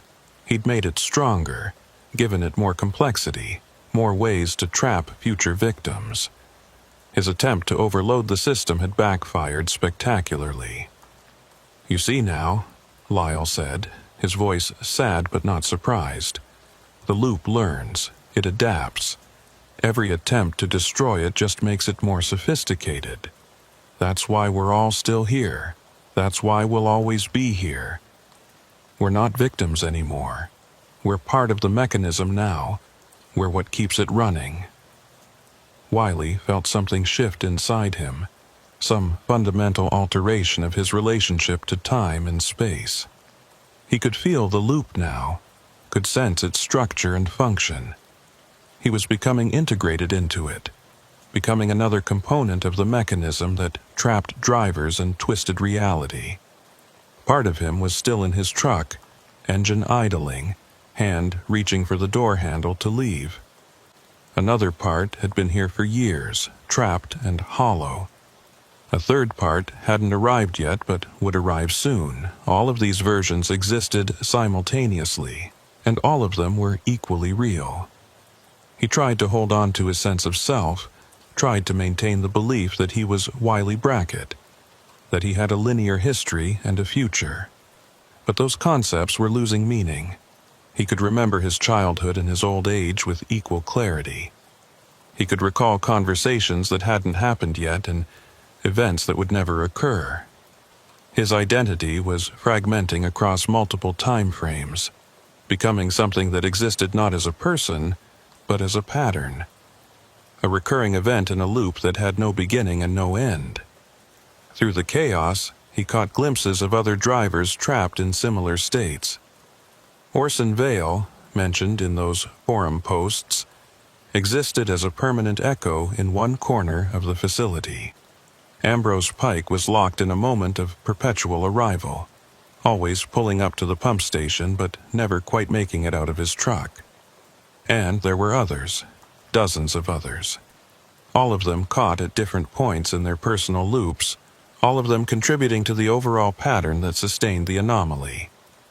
Wiley made one final attempt to leave a warning, a message that might reach someone in the outside world. He grabbed his notebook and wrote with shaking hands, "Pump Station 7, Temporal Anomaly. Do not investigate. Do not respond to distress calls. The loop takes everyone." But even as he wrote, he could see the words changing, adapting, becoming part of the mechanism that would lure future drivers. The warning was being incorporated into the pattern, turned into bait, transformed into another tool the loop could use to sustain itself. He laughed then, and the sound echoed across multiple time frames. Of course, the warnings were never meant to keep people away. They were meant to draw certain types of people in. The curious ones, the brave ones, the ones who thought they could solve the mystery. Those were the ones the loop needed. The ones whose attempts to escape created the most energy, the most complexity. Wiley had been perfect for it. His stubborn refusal to accept defeat, his determination to understand and overcome the anomaly, all of that had made him an ideal component for the mechanism. "Will anyone else come?" he asked Lyle, though he already knew the answer. Lyle flickered through his various states before settling on something approximating the present moment. They always come. The loop sends out its distress call and eventually someone responds. Someone like us. Someone who won't ignore a call for help. And when they arrive, they find the notebooks and the warnings and the evidence that something impossible exists here. And that evidence pulls them in deeper, makes them part of the pattern. We're the bait now, Wiley. We're what draws the next victims. Our warnings are their invitation. Wiley walked to the window and looked out at his truck. Multiple versions of his truck, actually, from different time frames. In some iterations it was running and he could escape. In others it was buried in snow, trapped by weather that existed in a different temporal layer. In still others, the truck didn't exist at all because this was a moment before he'd arrived or after he'd left. All possibilities existed simultaneously, and none of them offered genuine escape. He could see movement on the highway beyond the access road.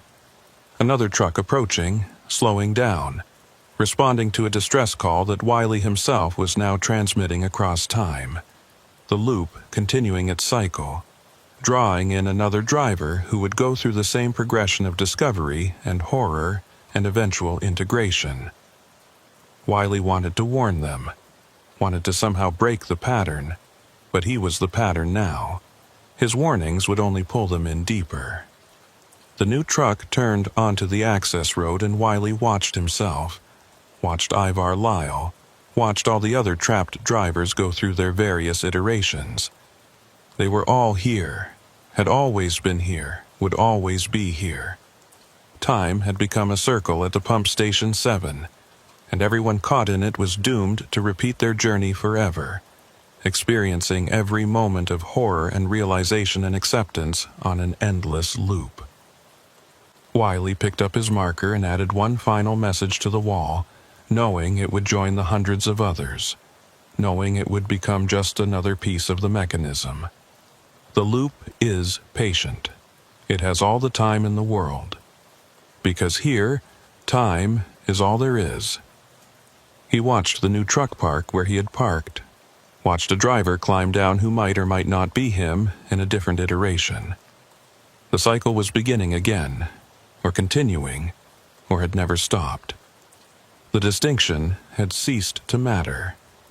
Wiley existed in all moments now, simultaneously warning and luring, escaping and trapped, aware and oblivious. He was part of Pump Station 7's eternal pattern, another voice echoing across time, another driver who'd answered a call that should never have been answered. Somewhere outside the loop, on a highway that still experienced linear time, other trucks continued their journeys. Dispatchers logged positions and weather reports came through clear and uncorrupted. The Dalton Highway stretched across Alaska like it always had, dangerous and beautiful and mostly comprehensible.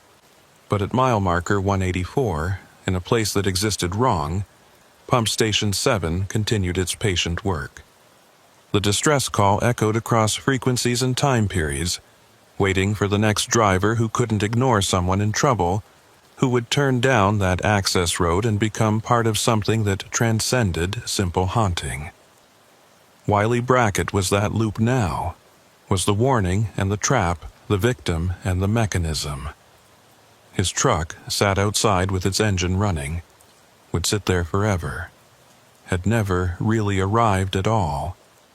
And in the radio room where time folded back on itself in ways that broke human comprehension, his voice joined the chorus of other trapped drivers, sending out calls for help that were really invitations to join them in their eternal, circular nightmare.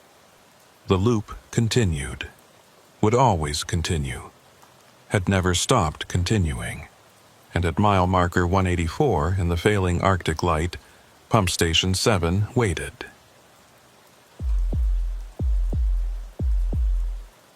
Orson Vale had been driving freight through the Yukon Territory for 7 years, and he'd learned to read weather the way some men read books. The sky told stories if you knew how to listen, and the story it was telling him now was simple and brutal. Get off the road or die. The temperature had dropped 15 degrees in the last hour, and the wind was building from the northwest with the kind of steady purpose that meant a major storm system was moving in. Ice crystals already danced across his windshield, forerunners of what was coming. Orson had maybe an hour before the full blizzard hit, and out here in the backcountry between Whitehorse and Dawson City, an hour wasn't much time to find shelter. He was hauling mining equipment to a claim site north of Dawson, a route that kept him off the main highways and on secondary roads that saw maybe 3 vehicles a day in good weather. The pay was excellent precisely because the roads were terrible and the risks were high. Most drivers refused runs like this, especially in winter. But Orson had grown up in northern Manitoba and knew cold the way city people knew traffic patterns. He respected it, prepared for it, and usually managed to stay one step ahead of it. Usually. The storm had come up faster than the weather service predicted, and now he was caught between locations with nowhere obvious to wait it out. The road ahead disappeared into white as the wind picked up. Snow that had been on the ground suddenly airborne, and mixing with fresh snow falling from clouds the color of old bruises. Visibility dropped to maybe 50 feet, then 30. Orson slowed to a crawl, watching for the subtle differences in snow texture that marked where the road ended and the ditch began. His truck had good winter tires and plenty of weight, but physics didn't care about preparation. Slide off into a ditch out here and he'd freeze before help arrived, if help arrived at all. His dispatcher knew his general route but not his exact position, and the storm would ground any rescue aircraft for days. He'd been creeping forward for about 20 minutes, covering maybe 2 miles when he saw the sign. It appeared suddenly out of the white. An old wooden post with hand-painted letters that read Morna's Roadhouse, 1 mile, food, fuel, lodging. Orson felt a surge of relief so intense it was almost dizzying. He'd driven this route a dozen times and never noticed a roadhouse, but that didn't mean much. There were dozens of small operations scattered across the Yukon, family businesses that served trappers and miners, and the occasional trucker. Some of them barely advertised because they didn't need to. The locals knew where they were, and that was enough. The access road was barely visible, just 2 ruts in the snow leading off to the right. Orson took the turn carefully, feeling his trailer slide slightly before the tires caught and pulled him straight. The road climbed a small rise and wound through a stand of spruce trees that provided some shelter from the wind. Then the roadhouse appeared, a low building with warm light spilling from its windows, smoke rising from a stone chimney. There were 3 vehicles parked in front, 2 pickup trucks and a smaller delivery van, and Orson felt his anxiety ease another notch. Other people meant safety, meant witnesses, meant he wouldn't be alone if something went wrong. He parked his rig off to the side where it wouldn't block the other vehicles and shut down his engine. The wind hit him like a fist when he opened the door, stealing his breath and making his eyes water. The temperature had dropped even further, probably down to -30 or worse with the wind chill. Orson grabbed his pack with his overnight gear and made his way to the roadhouse door, head down against the wind, counting his steps to make sure he didn't veer off course. 10 steps, 15. His hand found the door handle and he yanked it open, stumbling into blessed warmth and sudden quiet as the door shut behind him. The interior was exactly what he'd expected from a backcountry roadhouse. Low ceiling with exposed beams, rough-hewn wooden walls decorated with old snowshoes and trapping gear, a stone fireplace where a serious fire burned. There were maybe 8 tables scattered around the main room, and a bar along one wall with bottles and glasses arranged behind it. The smell of food, something with meat and onions, made his stomach growl. He hadn't realized how hungry he was until that moment. 3 people sat at different tables, locals by the look of them, and they glanced up as he entered before returning to their meals. Normal behavior, nothing unusual. "Well now, you made it just in time." The voice came from behind the bar, and Orson turned to see a woman in her 50s with gray hair pulled back in a practical bun.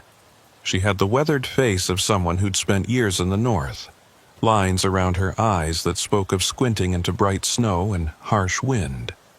Her smile was genuine and welcoming. "Storm's going to be a bad one. You're lucky you saw our sign. I'm Morna Quayle. This is my place." Orson introduced himself and explained he was hauling mining equipment north, got caught by the storm, needed a place to wait it out. Morna nodded as if this was the most natural thing in the world. "Happens all the time this time of year. Weather Service can't predict these systems worth a damn. You need a room and a meal?" Orson confirmed that he did, and Morna quoted him prices that were higher than he'd normally pay but reasonable given the isolation and circumstances. He agreed without haggling. Out here, arguing about money was pointless and rude. You paid what was asked, or you froze. A young man emerged from what looked like a kitchen doorway, carrying plates of food for one of the tables. He was maybe 25, tall and thin with dark hair, and an awkward way of moving that suggested he wasn't entirely comfortable in his own body. He delivered the food, cleared some empty glasses, and headed back toward the kitchen without making eye contact with anyone. "That's Hale," Morna explained. "He helps me keep the place running. Good worker, doesn't talk much." She gestured toward an empty table near the fireplace. "Go ahead and sit. I'll bring you some stew and bread. Coffee's on the bar if you want it now." Orson poured himself coffee from a large urn and settled at the table Morna had indicated. The heat from the fireplace was intense and wonderful, and he felt his cold, stiffened muscles beginning to relax. He watched the other patrons through lowered eyelashes, the automatic assessment that came from years on the road. 2 men at separate tables, both dressed in work clothes that could belong to trappers or prospectors. One was older, maybe 60, with a gray beard and the kind of stillness that suggested either deep thought or extreme fatigue. The other was younger, 40s perhaps, with nervous energy that had him constantly shifting position and drumming his fingers on the table. Neither paid any attention to Orson beyond that first glance. Hale emerged again, this time carrying a bowl of stew and a plate of bread, which he set in front of Orson without a word. Up close, the young man looked even more uncomfortable, his eyes darting around like he expected something bad to happen. "Thanks," Orson said, but Hale had already turned away, heading back toward the kitchen. Strange kid, but lots of people who ended up in places like this were running from something or dealing with issues that made social interaction difficult. Orson had learned not to judge. The North attracted all kinds, and as long as they weren't actively dangerous, their personal demons were their own business. The stew was excellent, rich and hearty with chunks of meat that might have been caribou or moose, vegetables that were probably canned but prepared well, thick broth that warmed him from the inside. Orson ate methodically, taking his time, listening to the wind howl outside and feeling grateful to be inside. Morna moved around the room, checking on the other patrons, adding wood to the fire, maintaining the comfortable atmosphere that made the roadhouse feel safe and welcoming. This was exactly the kind of place Orson appreciated. No pretense, no unnecessary decoration, just solid functionality and genuine hospitality. He was halfway through his meal when he noticed the first odd detail. One of the other patrons, the older man with the beard, was eating the exact same meal Orson had. That in itself wasn't unusual. Roadhouses typically had limited menus, and stew was common fare. But the man's bowl looked identical to Orson's. Not just the same food, but the same amount, arranged the same way, with the bread on a plate positioned at the same angle. Like they'd been served from the same photograph, rather than from an actual pot of stew. Orson told himself he was being paranoid, seeing patterns where none existed. Of course, the servings would look similar. Morna probably had a practiced hand at portioning meals, but once he'd noticed that detail, other things started to catch his attention. The nervous younger patron kept glancing toward the kitchen door, not with the expectation of someone waiting for food, but with something that looked more like fear. His fingers drummed a pattern on the table. 3 beats, pause, 3 beats, pause, with metronomic regularity. And every time Hale came out of the kitchen, the man's whole body would tense, though he never looked directly at the young helper. The older, bearded man showed no reaction at all, just continued eating with the same mechanical precision, his eyes fixed on some point in the middle distance. Orson finished his stew and pushed the bowl away, feeling the pleasant fullness of a good meal. Morna appeared at his elbow almost immediately, as if she'd been watching for him to finish. Rooms upstairs, second door on the right, clean sheets, wood stove to keep you warm. Bathrooms at the end of the hall, water's heated from the main boiler so it should be hot. You need anything else before you turn in? Orson asked about his truck, whether it would be safe parked where it was. Morna assured him it would be fine. Nobody's going anywhere in this storm. Your rig will be buried by morning, but that's all. We'll help you dig out when the weather clears. He paid for his meal and room, the transaction smooth and professional, then headed upstairs with his pack. The second floor was a narrow hallway with 4 doors, 3 bedrooms, and the bathroom Morna had mentioned. His room was small but adequate. Single bed with heavy quilts, wood stove with a supply of split wood beside it, small window that showed nothing but white as the storm raged outside. The walls were bare wood, worn smooth by years of use, and there was a smell of old smoke and pine. Orson set his pack on the bed and went to check the bathroom. That's where he found the second odd detail. The bathroom was clean and functional, but the mirror above the sink showed signs of having been recently replaced. The frame was old and weathered like everything else in the roadhouse, but the glass itself was new, with sharp edges and no signs of wear. And around the edges of the mirror, where it met the frame, Orson could see what looked like caulking or sealant that was still slightly soft. This mirror had been installed within the last few days, maybe the last few hours. Why would someone replace a bathroom mirror in the middle of winter, in a remote roadhouse that probably saw minimal business this time of year? He went back to his room and lit the wood stove, watching as the kindling caught and the larger pieces began to burn. The heat was immediate and comforting, but Orson found himself unable to relax. Small details kept nagging at him. The way all 3 patrons downstairs had been eating the same meal, the nervous tension of the younger man, Hale's obvious discomfort, the brand-new mirror. None of it was overtly wrong, but taken together, it created a sense that something was off about this place. Like a picture where all the elements were correct, but arranged in a way that didn't quite make sense. He unpacked his emergency radio, a battery-powered unit that could pick up both AM/FM stations and weather bands. He turned it on and scanned through the frequencies, looking for news or updates about the storm. What he got was static on most channels, which was normal given the weather and their remote location. But on one frequency, he picked up something odd.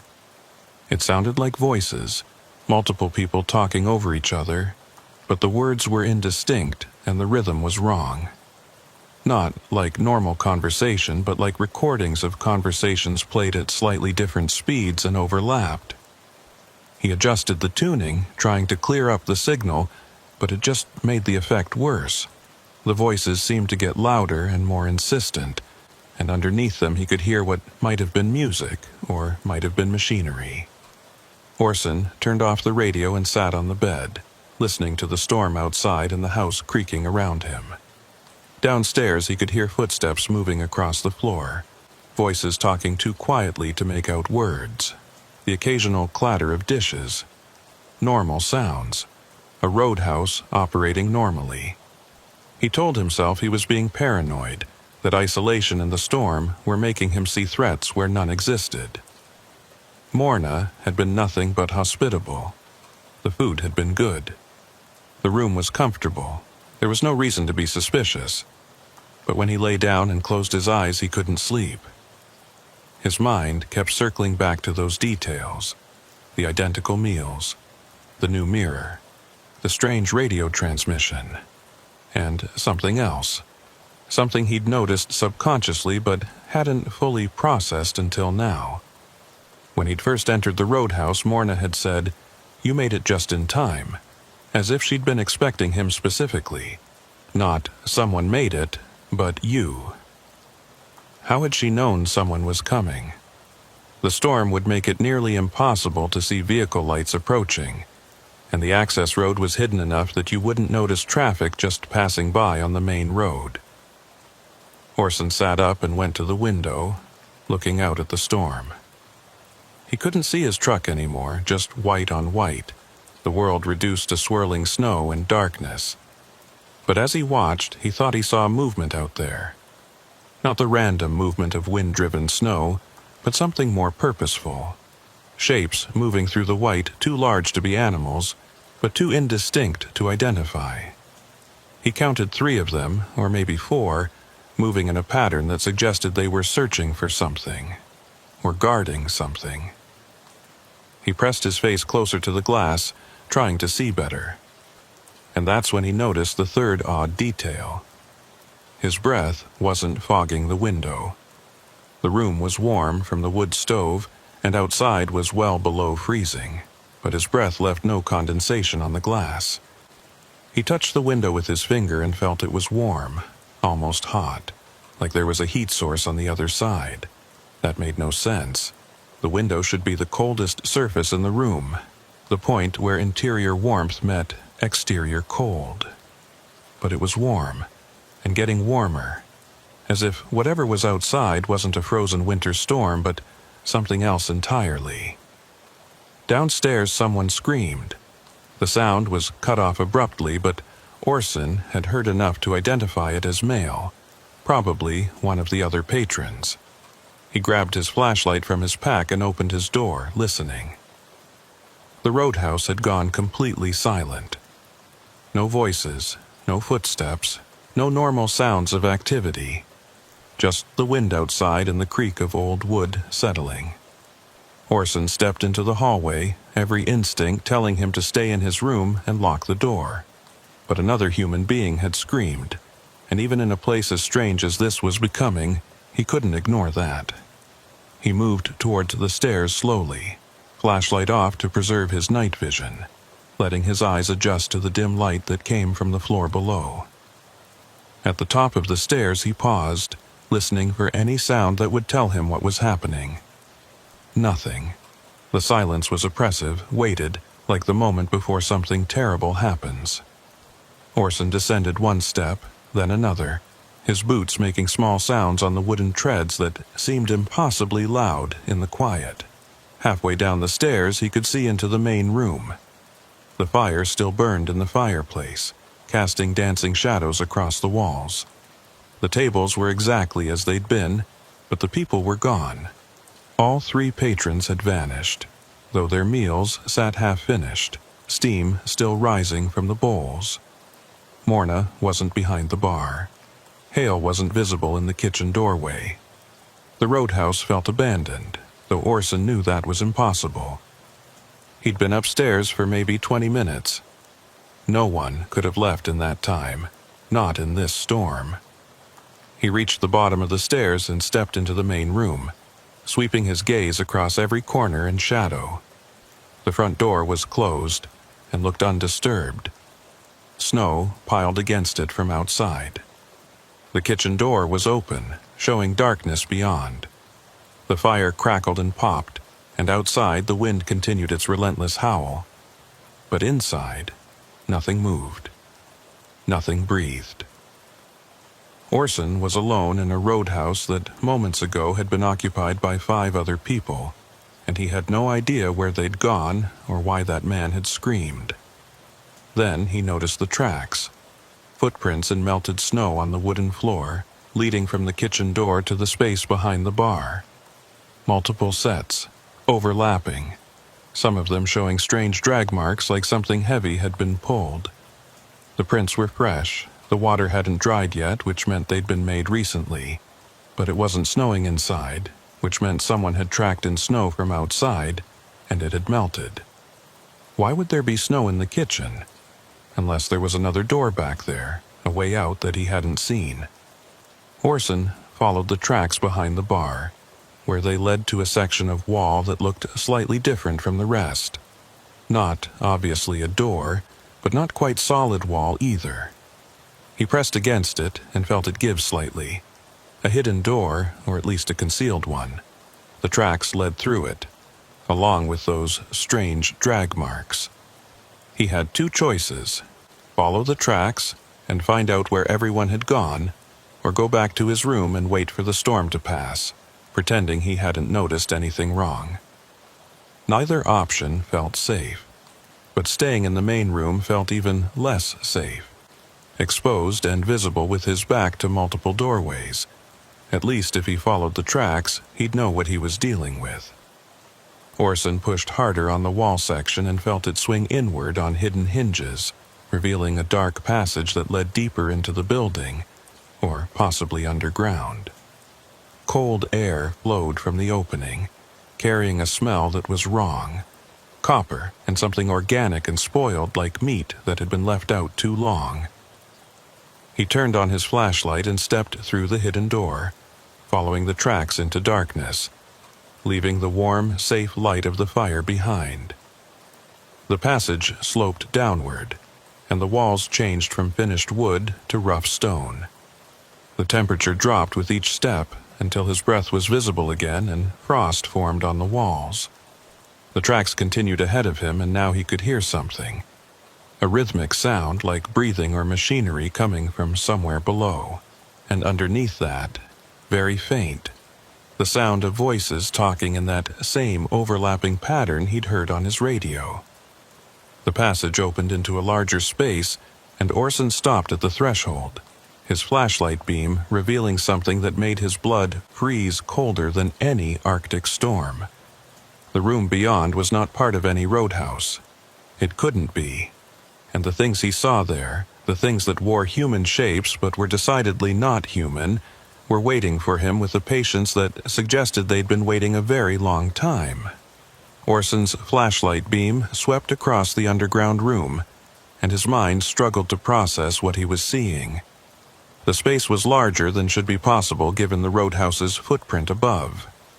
Stone walls curved away into darkness, their surfaces carved with symbols that might have been words in a language Orson didn't recognize, or might have been decorative patterns that only looked like language. The floor was dirt, packed hard from years of use, and marked with those same drag patterns he'd followed from upstairs. But it was the objects in the room that froze him in place. There were crates stacked against one wall, dozens of them. Old wooden boxes with shipping labels so faded they were illegible. Some had been pried open, revealing contents that made no sense. Personal belongings, clothing, photographs, identification documents, watches, and jewelry, all sorted and organized like inventory in a warehouse. Orson moved closer, shining his light on the nearest open crate, and felt his stomach turn. These weren't just random belongings, they were sorted by type and era. One crate held only driver's licenses, hundreds of them, faces staring up from plastic cards. Another contained trucker logbooks, the old paper kind that had been phased out years ago. A third was full of CB radios, all different models spanning decades of technology. These were the belongings of drivers. Truckers who'd stopped here over the years, maybe decades. And the sheer volume of items suggested there had been many of them, far more than any legitimate roadhouse would see even in a busy season.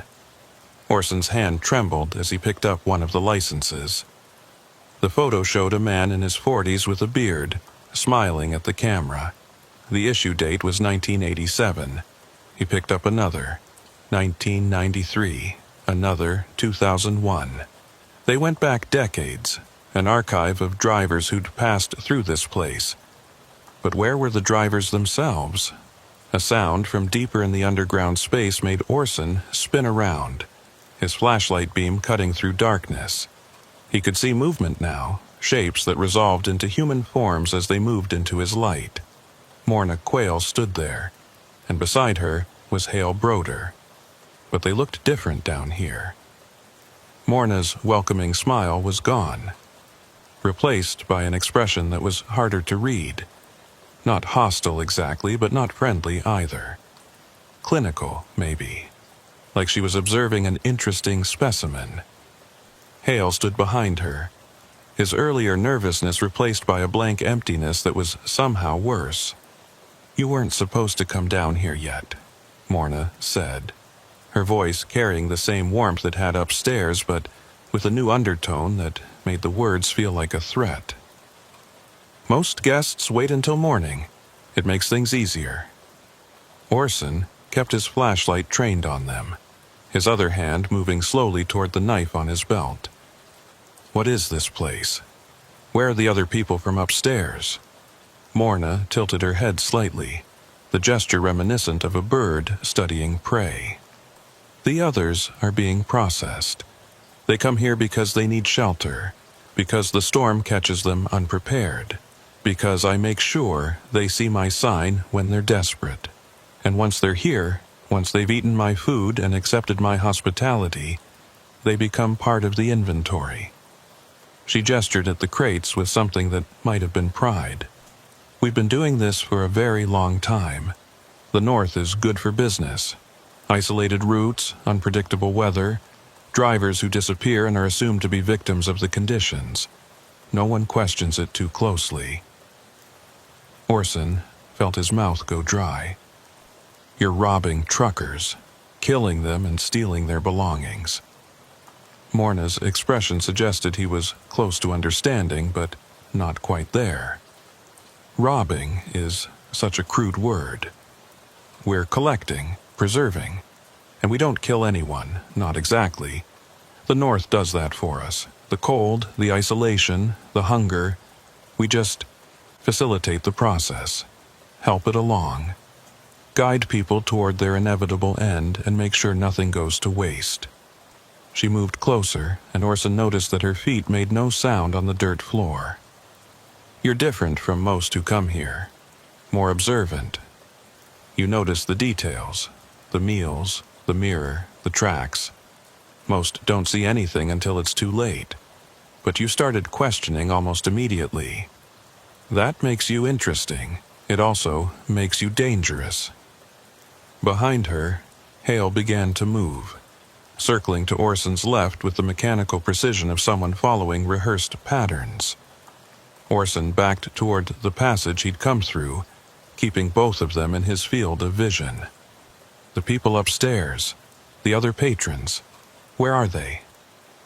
Morna's smile returned, but it was wrong now, too wide, showing too many teeth. "They're completing their transition. Everyone who eats here, who accepts our hospitality, begins a process. The food contains certain elements, nothing immediately harmful, but over time, over the course of a night or two, it changes things, makes people more compliant, more willing to accept their fate. By morning, they don't want to leave. They understand that this is where they belong now." The implications hit Orson like a physical blow. He'd eaten the stew. Whatever was in that food was inside him now, beginning whatever process Morna described. He felt normal, alert, afraid, angry, but how long would that last? What happens to them after they're compliant? Morna gestured deeper into the underground space where Orson's flashlight beam couldn't quite reach. "They go into the cold storage. We have natural caves back there, permafrost that keeps things preserved indefinitely."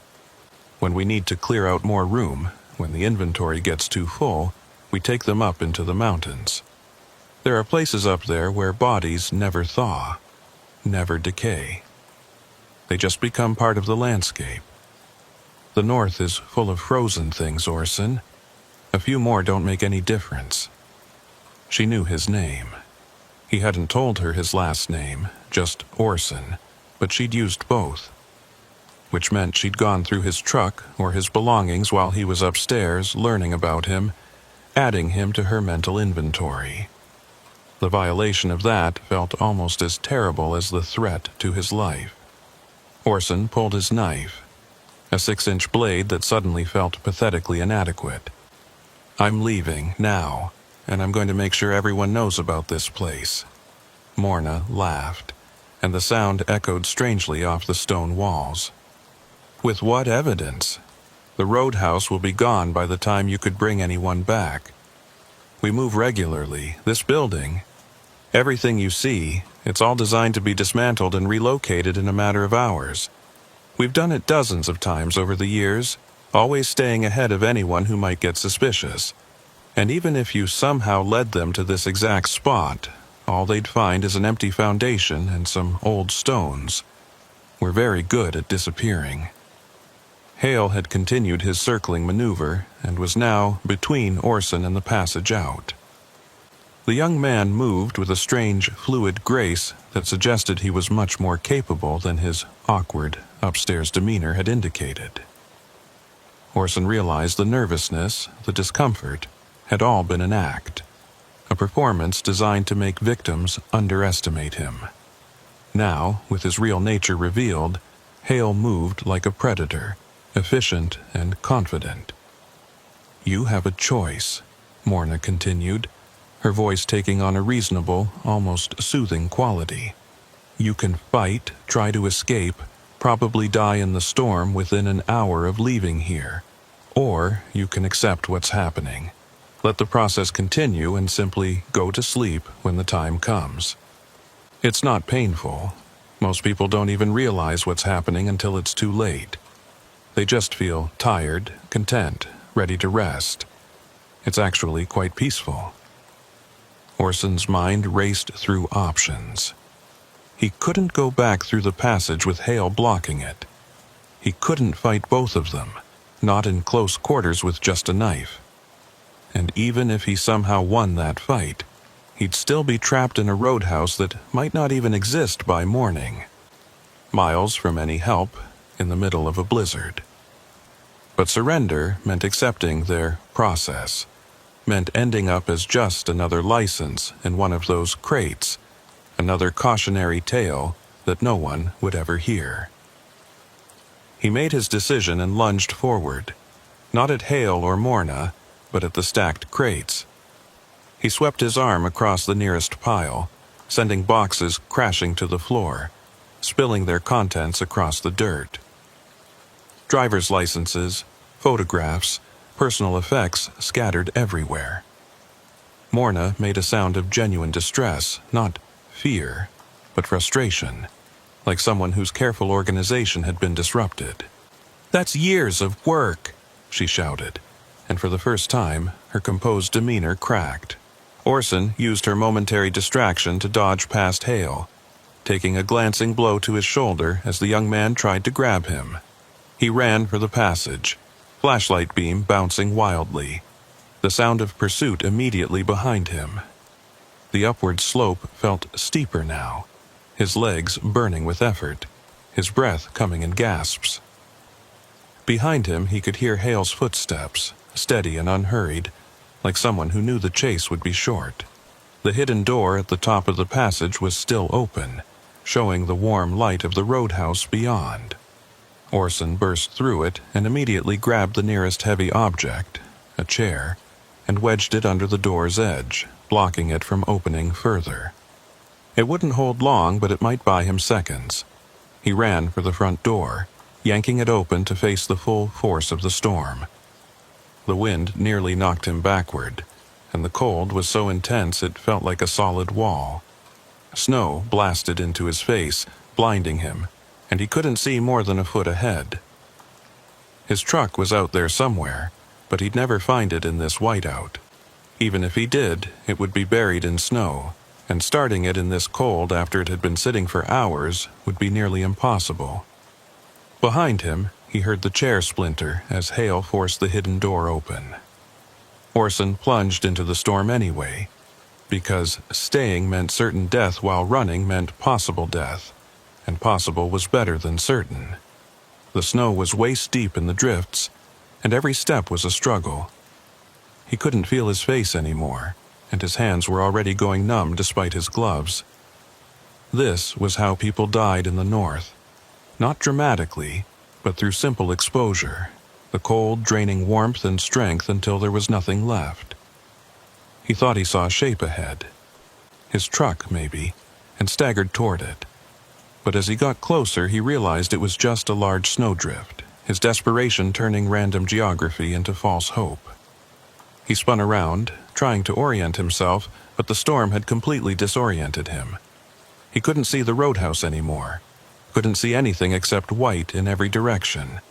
The wind carried away his shouts before they fully formed. He was alone in a white void, freezing to death, and no one would ever know what had happened to him. Then he saw the lights, not the warm yellow glow of the roadhouse, but colder blue-white lights, moving through the snow in a pattern that didn't match the chaotic movement of the storm.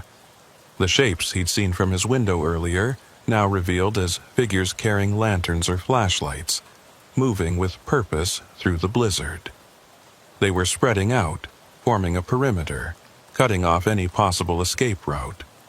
Orson realized with horror that they were hurting him, pushing him back toward the roadhouse, using the storm and his disorientation to funnel him exactly where they wanted him to go.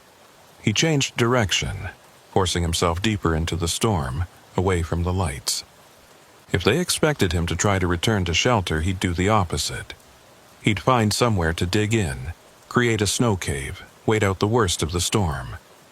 It was a desperate plan with a low chance of success, but it was better than being captured.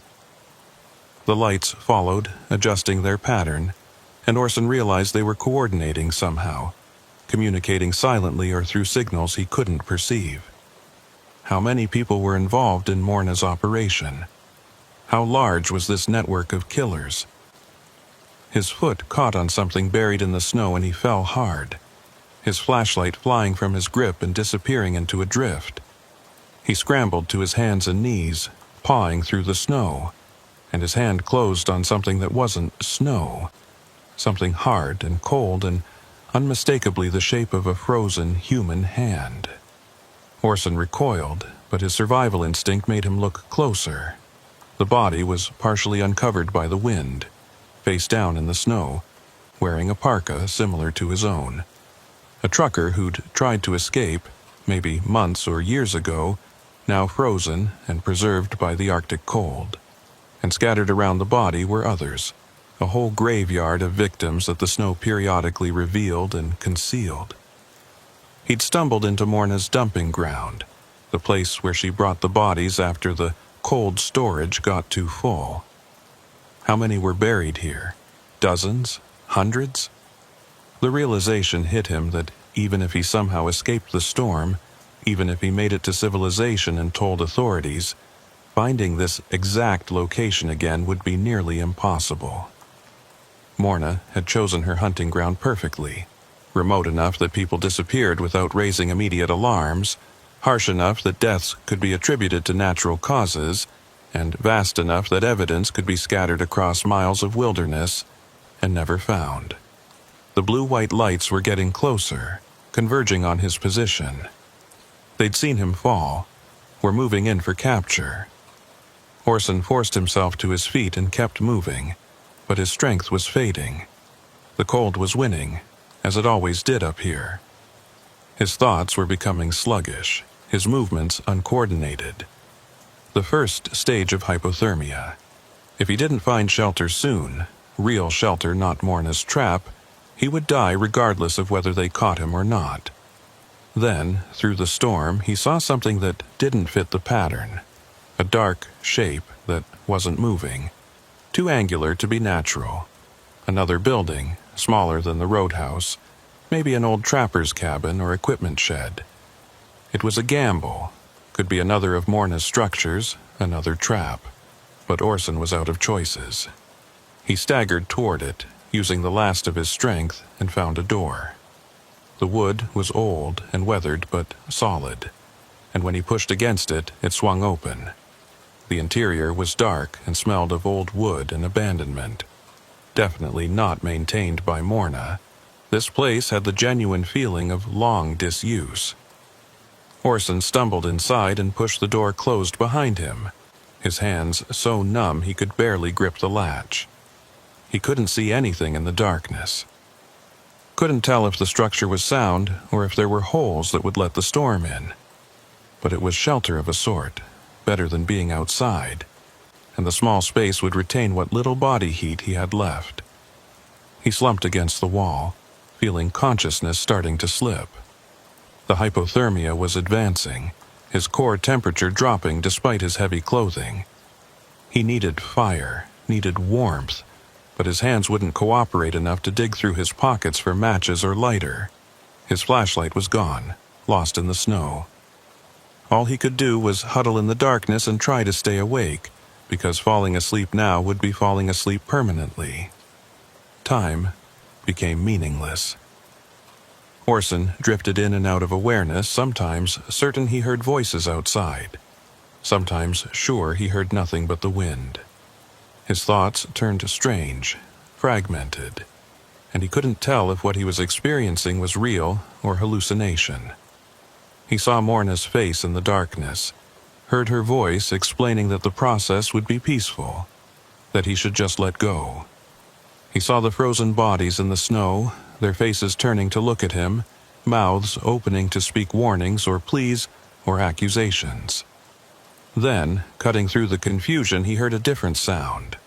Not the wind, not Morna's voice, but the unmistakable rumble of a diesel engine. A big engine, a truck engine, growing louder. Headlights swept across the walls of his shelter, bright enough to penetrate the gaps in the old wood.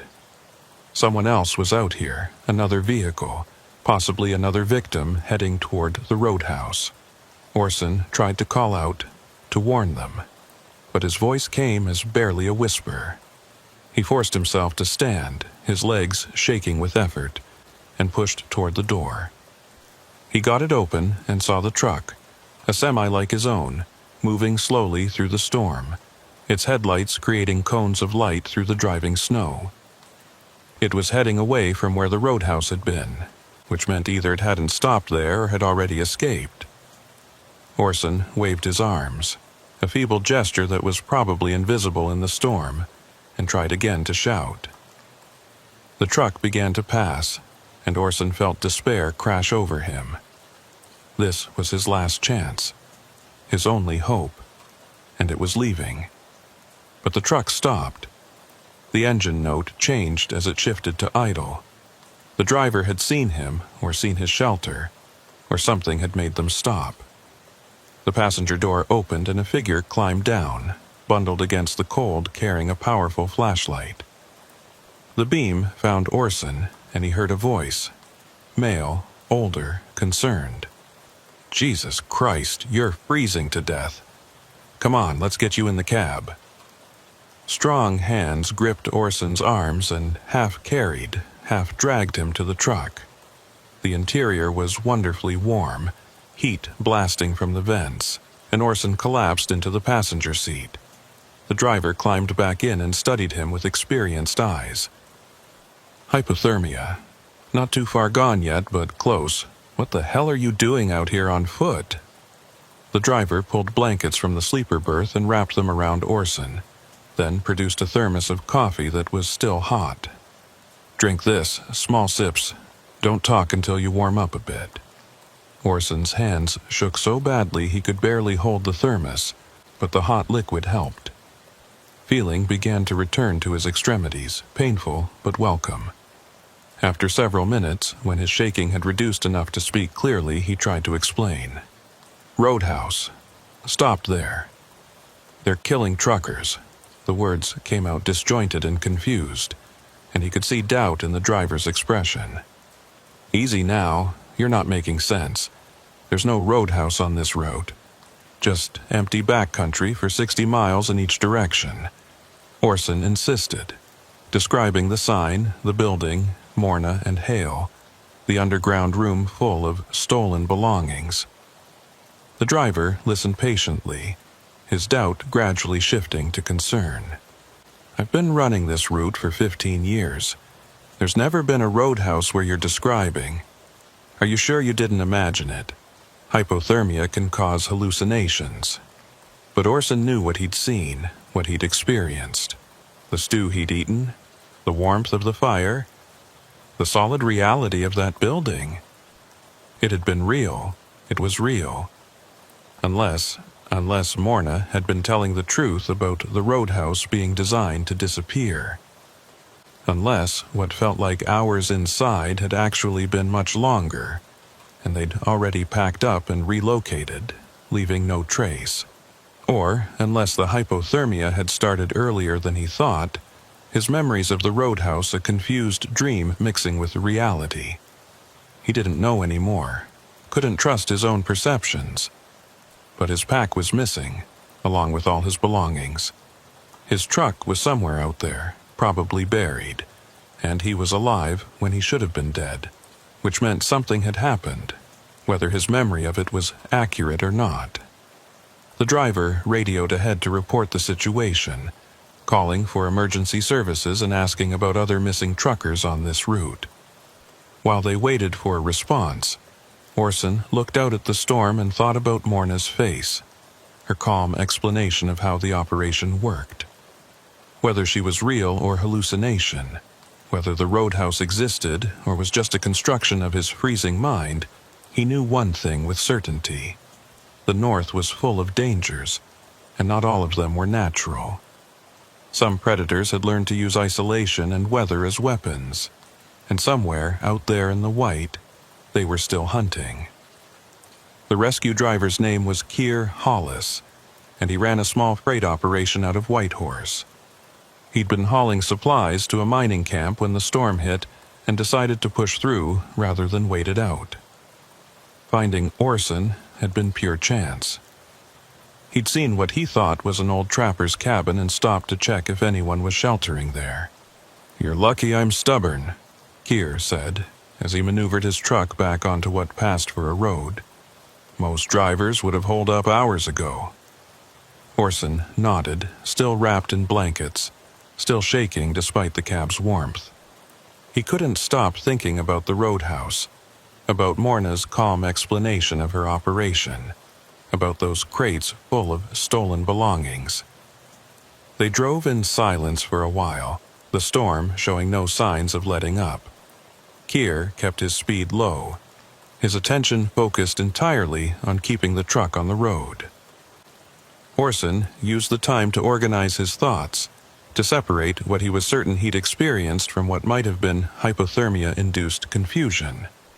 He'd definitely stopped somewhere. He'd definitely eaten something. And his truck was definitely missing, which meant he hadn't imagined all of it. But the details, the underground chamber, the bodies in the snow, Morna's confession, those could have been distorted by cold and fear and the early stages of freezing to death. After about an hour, Keir's radio crackled to life. A dispatcher asking about his position and whether he'd found the stranded driver he'd reported. Keir confirmed, gave their approximate location, and asked about conditions ahead. The dispatcher reported that the storm was expected to last another 12 hours at least, and advised finding shelter at the next available location. Keir signed off and glanced at Orson. "There's a proper truck stop about 40 miles ahead. We can wait out the storm there, get you checked by a medic, and figure out what to do about your rig." Orson wanted to argue, wanted to demand they turn around and search for the roadhouse, but he knew how that would sound. A driver babbling about a murderous establishment that nobody else had seen, that left no trace, that might not have existed at all. He'd be flagged for psychiatric evaluation and probably grounded until he could prove he was stable. So, instead, he asked Keir about the route, whether he'd seen any other buildings or structures in the area. Keir shook his head. This stretch is empty, always has been. There used to be a few old trapping cabins scattered around, but most of those collapsed years ago. What you sheltered in was probably one of the last standing. The words hit Orson like a physical blow. If there were no structures, if this area was as empty as Keir claimed, then where had he stopped? His memory was so clear. The sign, the access road, the warm interior of the roadhouse. It couldn't all have been hallucination, but the alternative was accepting that something impossible had happened. That a building could exist and then cease to exist. That Morna Quayle and her operation were something beyond normal criminal activity. Something that operated by rules Orson didn't understand. They reached the truck stop just as full darkness descended, though the distinction between day and night was minimal in the storm. The facility was modern and well-maintained, nothing like the rustic roadhouse Orson remembered. Bright fluorescent lights, clean floors, a proper restaurant with a visible kitchen and health inspection certificates on the wall. Real, solid, normal. Keir helped Orson inside and flagged down the on-duty manager explaining the situation. Within minutes, a medic from the camp infirmary was examining Orson, checking for frostbite and testing his cognitive function. The medic was thorough and professional, a woman in her 40s named Tamsin Rourke, who'd worked in Northern Emergency Services for years. She asked questions about Orson's experience, and he gave her the sanitized version. Caught in the storm, got disoriented, found shelter in an old cabin. She checked his fingers and toes, his nose and ears, looking for tissue damage. "You're lucky," she said finally. "Another hour and you'd have lost some digits at minimum. As it is, you'll be sore for a few days and need to watch for delayed symptoms, but you should make a full recovery." She gave him a list of warning signs to watch for and made him promise to see a doctor once he got back to Whitehorse. Orson showered in the truck stop facilities, the hot water painful against his cold, damaged skin, but necessary to fully restore his core temperature. Clean clothes from the truck stop's small store, a hot meal from the restaurant, and he was starting to feel almost human again. But the nagging questions remained. Where was his truck? What had happened to the hours between when he'd supposedly stopped at the roadhouse and when Keir had found him? And most importantly, how much of what he remembered was real? He found Keir at a table in the restaurant, working through a plate of eggs and toast. The older driver waved him over. "Feeling better?" Orson confirmed that he was and joined him, ordering coffee from the waitress. "I've been thinking about your situation," Keir continued. "Your truck is out there somewhere, and once this storm clears, we can organize a search. I've got some contacts with the local RCMP detachment. They can send up a helicopter, cover a lot of ground quickly. If your rig is where you think you left it, they'll find it." The mention of RCMP made Orson hesitate. If they found his truck near where he claimed the roadhouse had been, it would support his story. But if they didn't find it there, if it was miles away or in a completely different location, it would suggest his memory was unreliable. And unreliable memories meant psychological evaluation, possible suspension of his commercial license, the end of his career. Trucking was all he knew, all he was good at. Without it, he'd have nothing. But the alternative was letting Morna continue her operation, letting more drivers disappear, and he couldn't live with that either. "There's something else I need to tell you," Orson said, making his decision. He explained everything, the roadhouse with its welcoming owner, the odd details he'd noticed, the underground chamber full of stolen belongings, Morna's confession about facilitating deaths and collecting inventory, the chase through the storm, the frozen bodies. Keir listened without interrupting. his expression neutral, and when Orson finished, there was a long silence. Finally, Keir spoke. "I believe that you believe what you're saying, but you have to understand how it sounds. A roadhouse that nobody's ever seen, that apparently vanishes without trace, run by people who've been killing truckers for decades. That's not just criminal activity, that's something else entirely." He paused, choosing his words carefully. "Hypothermia causes hallucinations. You said yourself you were disoriented. Is it possible that what you remember is a confused mix of real events and fever dreams? Maybe you stopped at an abandoned building, found some old belongings left by previous squatters, and your mind constructed a narrative around them." Orson wanted to argue, but he couldn't. Keir's explanation was reasonable, rational, much more plausible than his own account. Except for one detail. "My pack," Orson said. "I had a pack with my overnight gear. I took it into the roadhouse with me. Where is it now?" Keir acknowledged this was a good point, but offered an alternative explanation. "You might have dropped it while you were disoriented, or left it in whatever building you actually stopped at. When we search for your truck, we'll look for your belongings too. If we find them, that might help clarify what really happened."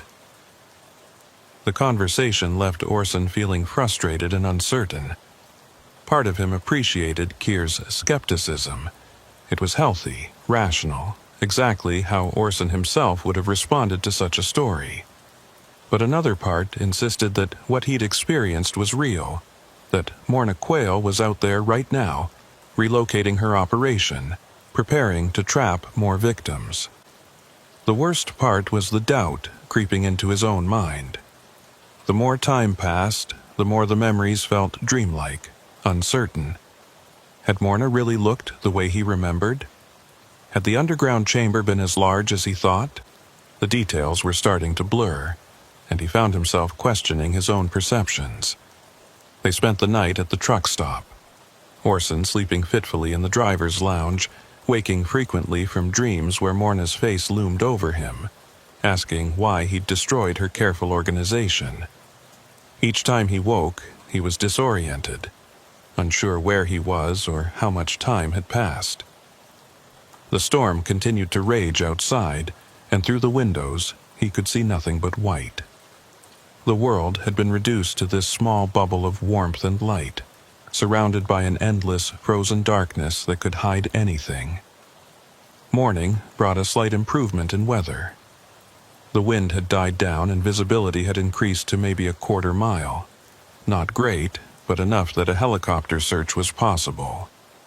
Keir made calls to his RCMP contacts explaining the situation. Missing truck, driver found in distress, possible location known. Within 2 hours, a search and rescue helicopter was en route. Orson waited in the truck stop, watching the sky, trying to prepare himself for whatever they might find. Or not find. The helicopter arrived just before noon, a red and white rescue bird that landed in the truck stop's parking area. Rotor wash blasting snow in all directions. The pilot was a man in his 50s who introduced himself briefly before getting down to business. Orson described the location as best he could remember. The turnoff from the main road, the access road leading to the roadhouse, the approximate distance and direction. The pilot marked it on a map and confirmed they'd search that area first, then expand the search grid if necessary. Keir convinced the pilot to let Orson ride along, arguing that he'd be most likely to recognize the location from the air. They strapped in, the helicopter lifted off, and suddenly Orson was looking down at the landscape from above. The storm had left everything buried under fresh snow, transforming the terrain into an abstract pattern of white and gray trees reduced to dark lines, roads completely invisible. The pilot flew low, following Orson's directions, heading to where the roadhouse should have been. When they reached the area, Orson's heart sank. There was nothing there, no buildings, no sign of disturbance, just pristine snow covering undifferentiated wilderness. The pilot circled the area, flying search patterns, while Orson pressed his face against the window, desperate to see something that would validate his memory. He thought he saw the access road at one point, a subtle depression in the snow that might have been tire tracks or might have been natural contours. But there was definitely no roadhouse, no outbuildings, no evidence of human presence. They expanded the search, covering a 10-mile radius from the original location. And that's when they found Orson's truck. It was 6 miles from where he'd thought the roadhouse was, pulled off on the shoulder of the main highway, nearly buried in snow, but otherwise intact. The pilot landed nearby, and Orson climbed out, wading through waist-deep drifts to reach his rig. The doors were locked, exactly as he would have left them. Inside, everything was as he remembered. His logbook, his thermos, his personal items. Nothing was missing except his overnight pack. The pilot and Keir exchanged glances that Orson recognized. They thought he'd simply stopped here, grabbed his pack for some reason, wandered away from his truck in the storm, and gotten disoriented. A simple case of exposure and confusion, nothing mysterious or sinister. Orson wanted to argue, to insist that this wasn't where he'd stopped, but he couldn't. The evidence was clear.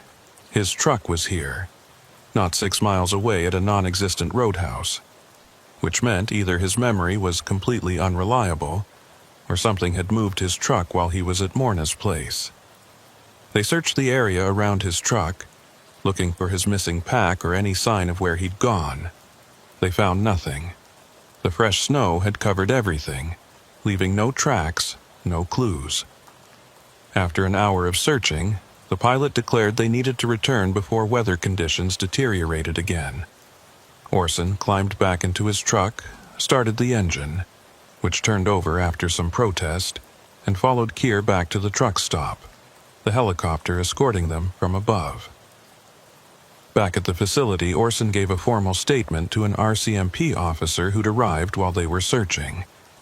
He told the truth as he remembered it, and watched the officer's expression grow more skeptical with each detail. When he finished, the officer closed his notebook and suggested gently that Orson might want to speak with a counselor.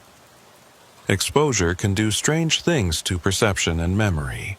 What you experienced was traumatic, and it's normal for the mind to create narratives to make sense of traumatic experiences.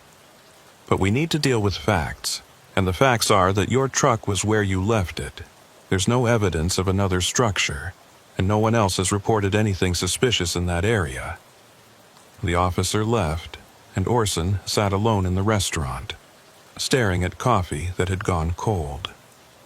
Around him, other truckers came and went, living their normal lives, dealing with normal problems. Weather delays and mechanical issues and delivery schedules. Simple, comprehensible challenges. None of them were questioning whether their memories were real, or whether they'd narrowly escaped from a predator that didn't officially exist. Keir found him there an hour later and sat down across from him. "Look," Keir said carefully, "I know you believe what you told me, but you have to consider the possibility that your mind played tricks on you. It happens. The cold, the isolation, the fear, they can create very convincing false memories. What's important is that you're alive and safe. Your truck is fine. You didn't lose any cargo. In a few days, this will just be a scary story you tell other drivers." Orson nodded, accepting this because arguing seemed pointless. But he didn't believe it. Couldn't believe it. Something had happened to him out there, something that didn't fit the official explanation. His pack was still missing, and he had a clear memory of the taste of that stew, the warmth of the fire, the texture of the wooden walls under his hands. Those sensory details felt too real to be hallucination, but without evidence, without support, he was stuck with doubt. That evening, while preparing to sleep in his truck, Orson found something that made his blood freeze. Tucked into his logbook, where it definitely hadn't been before, was a small piece of paper. The writing on it was neat and precise, and it said simply, "You were never here. We were never here. But we'll see you again.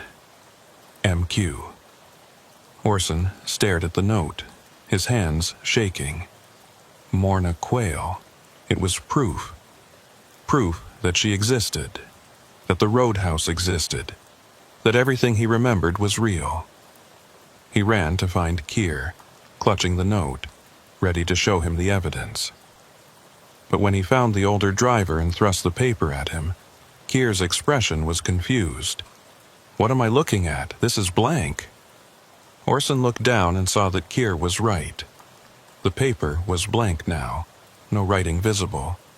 He could have sworn the message had been there seconds ago, but now it was gone, as if it had never existed, or as if it had only ever been visible to him. Keir's concern deepened. "Orson, I think you need to take some time off. Real time off, not just a day or two. Talk to someone. Process what happened to you." Orson nodded numbly and returned to his truck, the blank piece of paper clutched in his hand. He sat in his cab for a long time, staring at it, willing the writing to reappear. But it remained blank. Over the next 3 days, as the storm finally cleared and Orson prepared to resume his route, he found more evidence that appeared and disappeared. A driver's license in his glove compartment, belonging to someone named Ambrose Pike, dated 2003. When he tried to show it to the RCMP officer who returned to follow up, the license wasn't there anymore. A CB radio that appeared in his sleeper berth, an old model from the 80s. Gone by the time he could document it. Small items that would appear for minutes or hours, then vanish, like Morna was taunting him, proving that she could reach him anywhere, that he'd never truly escaped. The worst was the voice on his CB radio. Late at night, when he was alone in his truck, he'd hear her. Not speaking to him directly, but as if he was overhearing a conversation. Morna talking to Hale about inventory management, about moving to a new location, about the next guest who'd be arriving soon. Always speaking about truckers, about the work they did, about how useful their belongings would be. And then, occasionally, a direct message. "You should have stayed, Orson. The process is peaceful, better than spending your life wondering what was real."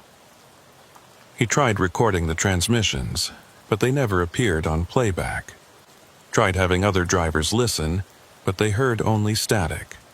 The haunting was personal, directed solely at him, and he began to understand what Morna had meant about the food containing elements.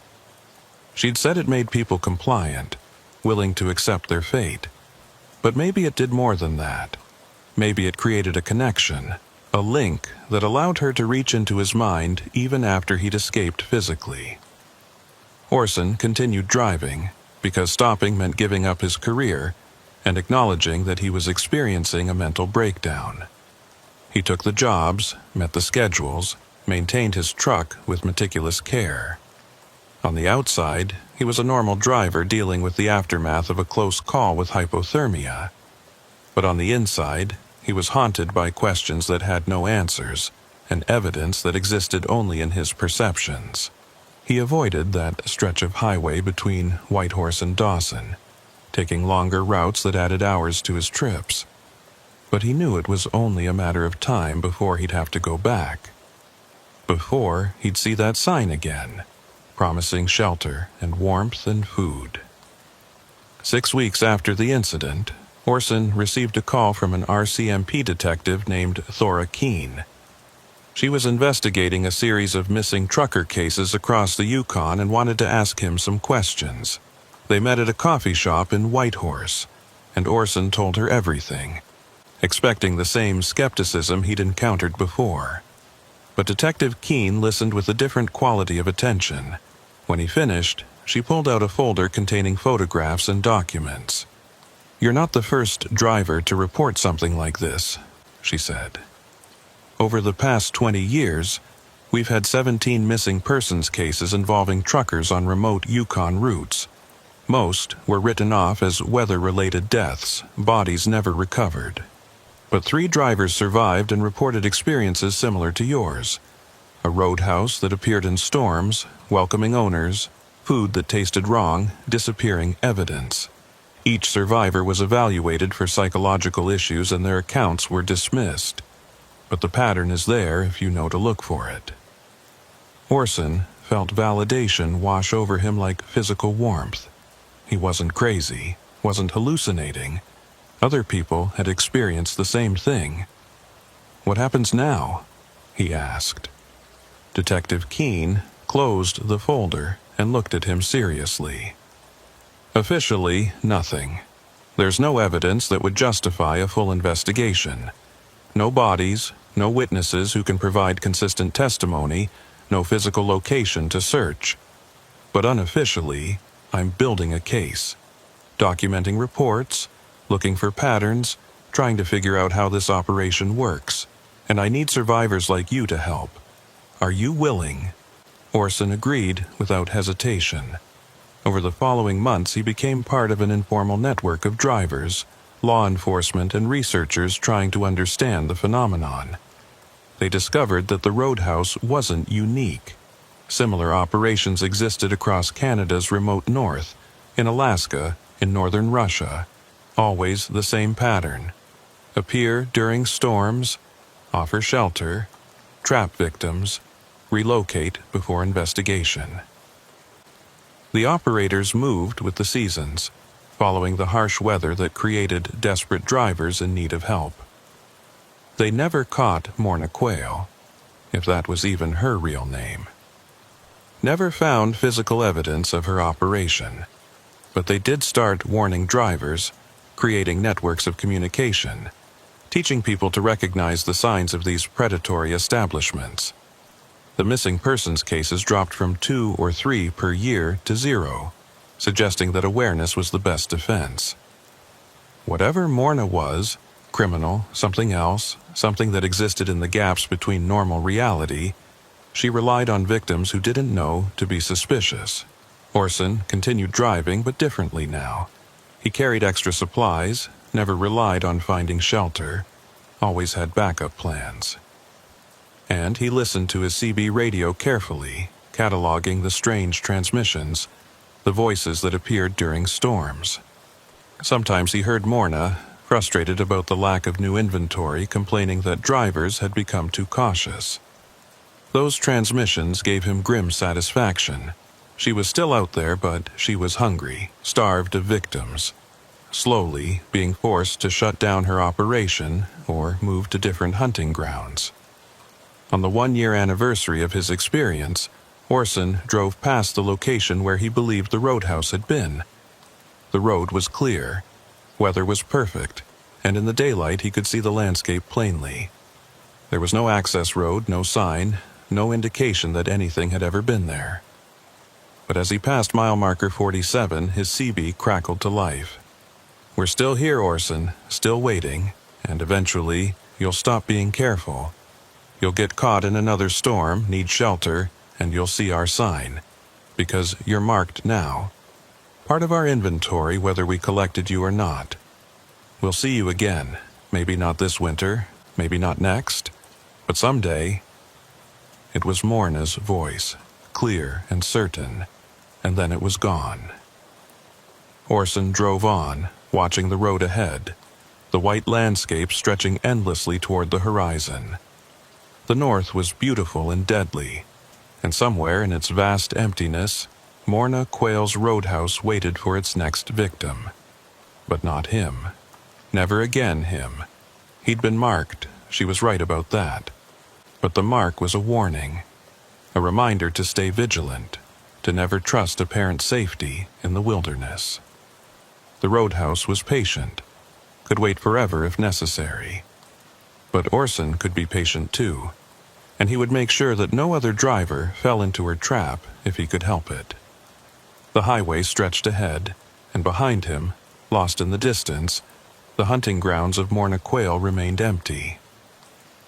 3 years had passed since Orson Vale's encounter with Morna Quayle's roadhouse, and in that time he'd become something more than just a survivor. He was a documenter, a researcher, an unofficial expert on what he and others in their small network had come to call phantom establishments. The roadhouse was the most elaborate example they'd discovered, but it wasn't alone. There were ghost truck stops that appeared on highways during fog, phantom rest areas that offered coffee and vending machines before vanishing, even reports of entire towns that existed for a few hours before dissolving back into the landscape. All of them targeted travelers, particularly truckers, and all of them left behind the same pattern of missing persons and impossible stories. Orson had changed his entire approach to the profession. He no longer drove alone if he could avoid it, preferring to run in loose convoys with other drivers he trusted. He maintained contact via CB radio every 30 minutes when on remote routes, checking in with a network of dispatchers who understood the real dangers. His truck was equipped with multiple GPS tracking systems, dash cameras that recorded continuously, and a satellite phone that could reach emergency services from anywhere. He'd become paranoid, according to some. Prepared, according to others. Either way, he was alive. Detective Thora Keene had become his primary contact within law enforcement, though even she had to operate carefully. Her superiors didn't take the phantom establishment theory seriously, viewing it as folklore mixed with the genuine dangers of northern driving. But Keene had seen too many cases, too many patterns that defied conventional explanation. She'd built an unofficial database of incidents, cross-referencing missing persons reports with survivor testimonies and geographical data. The picture that emerged was disturbing.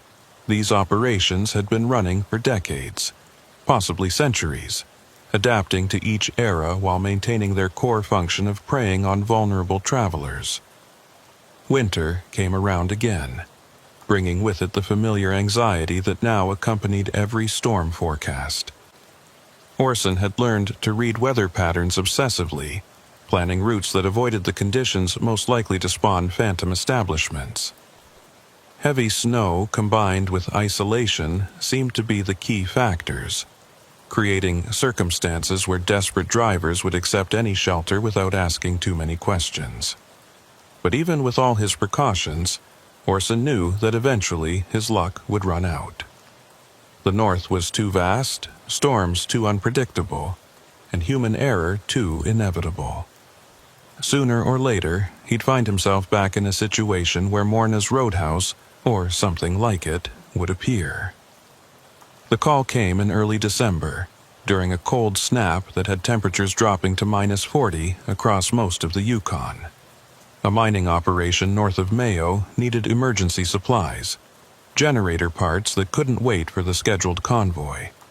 The pay was exceptional, danger bonus included, and the company was offering to hire 2 trucks to split the load and provide mutual support. Orson took the job, and so did Keir Hollis, the driver who'd rescued him 3 years earlier. They'd stayed in contact, and Keir had gradually come to accept that Orson's experience might have been more than hallucination. He'd heard too many similar stories from other drivers, seen too many inconsistencies in the official explanations.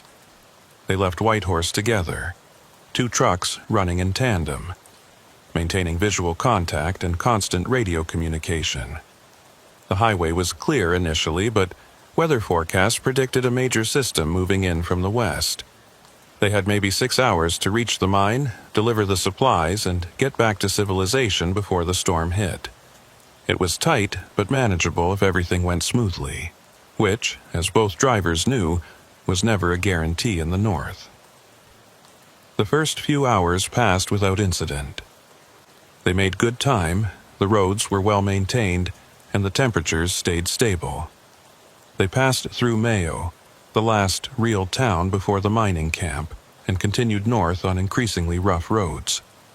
This was backcountry even by Yukon standards, territory where cell phone coverage was non-existent, and the only traffic was mining vehicles. The landscape was breathtaking in its harshness. Endless white, punctuated by dark stands of spruce, mountains rising in the distance, a sky that threatened snow.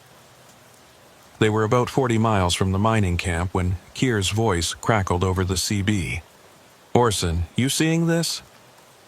Ahead, the sky had darkened dramatically, clouds rolling in with unusual speed. The storm was arriving early, hours ahead of a forecast, and it was coming on fast. They had a decision to make: push forward to the mining camp or find shelter and wait it out. The camp was close enough that pushing forward seemed viable. But both drivers had learned to respect their instincts in the north, and right now, both their instincts were screaming danger. "Let's make for the camp," Orson said into his CB. "We stick together, keep our speed steady. If visibility drops too much, we pull over and wait." Kier acknowledged, and they continued forward, but the storm was closing faster than seemed natural. Within 10 minutes, visibility had dropped to less than 50 feet, and the wind was hitting their trucks with force that made maintaining a straight line difficult. The temperature was dropping too, the gauge on Orson's dashboard showing -43 and falling. That's when Orson saw the sign. It appeared on the right side of the road, a wooden post with hand-painted letters that read, "Northern Shelter Inn, 2 miles, 24-hour service, all welcome." His blood went cold. It was the same style as the roadhouse sign, the same too convenient appearance during a storm. He grabbed his CB immediately. "Kier, do you see that sign? The one advertising an inn?" There was a pause. Then Kier's voice came back, puzzled. "What sign? I don't see anything." Orson's hands tightened on the steering wheel. The sign was visible to him, but not to Kier, which meant either he was hallucinating or the establishment was specifically targeting him. Morna had said he was marked, part of her inventory whether collected or not. Was this her roadhouse under a different name? Or was this a different operation entirely, drawn to him because he'd already been exposed to the phenomenon? "Never mind," Orson said, trying to keep his voice steady. "Must have been a shadow. Let's keep moving." But as they continued forward, the storm intensified to impossible levels. The wind reached sustained speeds that should have been physically incapable, and the snow wasn't falling. It was moving horizontally, driven by forces that felt unnatural. Both trucks were being buffeted so violently that maintaining any speed was becoming suicidal. Kier's voice came over the radio, strained with effort. "Orson, I can't see you anymore. Where are you?" Orson checked his mirrors, but Kier's truck had vanished into the white. They'd been 20 yards apart, well within visual range even in heavy snow, but now there was nothing. "I'm right ahead of you," Orson transmitted, but he was getting only static in response. He tried his satellite phone, but it showed no signal, which should have been impossible with a satellite system. All his GPS units were showing errors, unable to acquire position. Every piece of technology he'd relied on was failing simultaneously, leaving him alone in a whiteout with no way to navigate or communicate. This was wrong. This was deliberately wrong. Something was separating him from Kier, isolating him, making him vulnerable. The sign appeared again, closer this time, and now Orson could see the access road it pointed to, a clear path through the storm, almost inviting. He knew he shouldn't take it, knew it was a trap, but he also knew he couldn't continue blindly forward in these conditions. His truck was already sliding on ice, the road beneath him becoming less predictable with each yard. And without being able to contact Kier or confirm his position, driving forward meant risking collision or driving off the road entirely. Orson made a decision that he knew he might regret. He took the turn onto the access road, but this time he was ready. He had his dash cameras running, recording everything. He had a handheld GPS device that he'd start manually tracking their path. And most importantly, he had knowledge. He knew what these places were, how they operated, and what to watch for. If this was Morna's Roadhouse or something similar, he wasn't going to be an easy victim. The access road was eerily clear compared to the main highway, the storm seeming to part around it. The further he drove, the calmer the conditions became, until he was moving through nearly still air with only light snow falling. Unnatural, impossible, but useful for maintaining control of his vehicle. After about a mile, buildings appeared ahead. Not just one structure like Morna's Roadhouse, but an entire small complex. A main lodge building, what looked like a garage or maintenance facility, a few smaller cabins, all lit warmly against the darkness. As Orson pulled into the parking area, he saw other vehicles. 3 trucks, 2 vans, a handful of pickups. All of them looked operational, not abandoned, which suggested other travelers had taken shelter here. Or suggested that the establishment wanted him to think there were other people. Orson parked his truck where he could leave quickly if needed, leaving his engine running despite the fuel cost. He sat for a moment, checking his equipment. Dash cameras still recording. Handheld GPS tracking his location. Knife on his belt. Satellite phone in his pocket, even though it wasn't working. He was as prepared as he could be. The door to the main lodge opened before he could reach it, and a man stepped out. He was in his 60s, heavy-set, with a friendly face and welcoming demeanor. Come in, come in. You picked a hell of a night to be on the road. Name's Hale Broder. I run this place. Get yourself inside before you freeze." The name hit Orson like a punch. Hale Broder had been the young helper at Morna's Roadhouse. But this man was 3 decades older, and he'd introduced himself as the owner, not an assistant. Same name, different role, wrong age. Nothing about this made sense. Orson followed him inside, his senses on high alert. The interior was similar to Morna's Roadhouse, but more elaborate. A large common room with multiple seating areas, a substantial bar along one wall, and a restaurant section with a dozen tables. And, unlike last time, there were actually other people here. Drivers sitting at tables, drinking coffee or eating meals, talking in low voices or reading.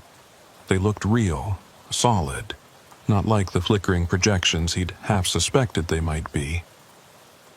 "You're wondering if this is real," Hale said, his tone still friendly but with an edge of something else.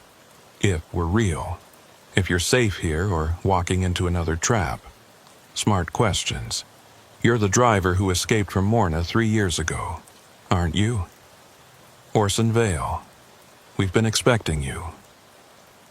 The casual confirmation that they knew who he was, that they'd been waiting for him specifically, made Orson's blood run cold. "What is this place?" he asked, his hand moving toward his knife. Hale made a calming gesture. "Not what you think. We're not like Morna's operation. We're adjacent to it, but different. The phantom establishments, as you call them, they're not all the same. Some are predatory, like the Roadhouse. They trap and kill, but others exist for different reasons. This place, the Northern Shelter Inn, we're what you might call a refuge. A real one. We appear during storms not to trap drivers but to save them from the predatory establishments." Orson didn't lower his guard. "Then why did my communications fail? Why was I separated from my partner? Why did the storm force me here?" Hale nodded, as if these were excellent points. "Because we had to get you away from where you were heading. The mining camp you're trying to reach, it doesn't exist anymore. The company shut it down 3 weeks ago, but they never notified your dispatcher. Someone else sent you that pickup request. Someone who wanted you on that road in this storm. Morna's been hunting you specifically, Orson. She's been waiting for 3 years to get you back, and tonight she almost had you." The explanation was plausible but unverifiable, and Orson said so. Hale gestured to one of the other drivers in the common room. a woman in her 40s who looked exhausted but unharmed. Ask her, ask any of them. We saved them from the same trap you almost fell into. This inn exists because someone, a long time ago, decided that if there were going to be predatory establishments in the north, there needed to be refuges too. Places where drivers could actually be safe, where the rules of those other places don't apply. Orson approached the woman driver, who introduced herself as Tamsin Rourke, different from the medic he'd met 3 years ago, but the name sent a chill through him anyway. She explained that she'd been hired for a fake delivery, got caught in an impossible storm, saw a sign for a roadhouse called Morna's Place, but then this inn had appeared and the owner had literally flagged her down, warning her not to stop at the other establishment. I thought he was crazy at first, she said, but then I saw the roadhouse up ahead, and I saw things moving around it that weren't human. Not really. And I knew he was telling the truth. Other drivers shared similar stories. All of them had been targeted by predatory establishments, and all had been redirected here by the inn's operators. The place existed as a kind of counter-operation, identifying potential victims and intervening when possible. But they couldn't save everyone. The phantom establishments were too numerous, too widespread, and too good at avoiding detection. We saved maybe 1 in 10, Hale admitted. The rest, they end up in places like Morna's Roadhouse, or worse. Orson wanted to believe this was genuine, that he'd finally found allies in his fight against the phantom establishments.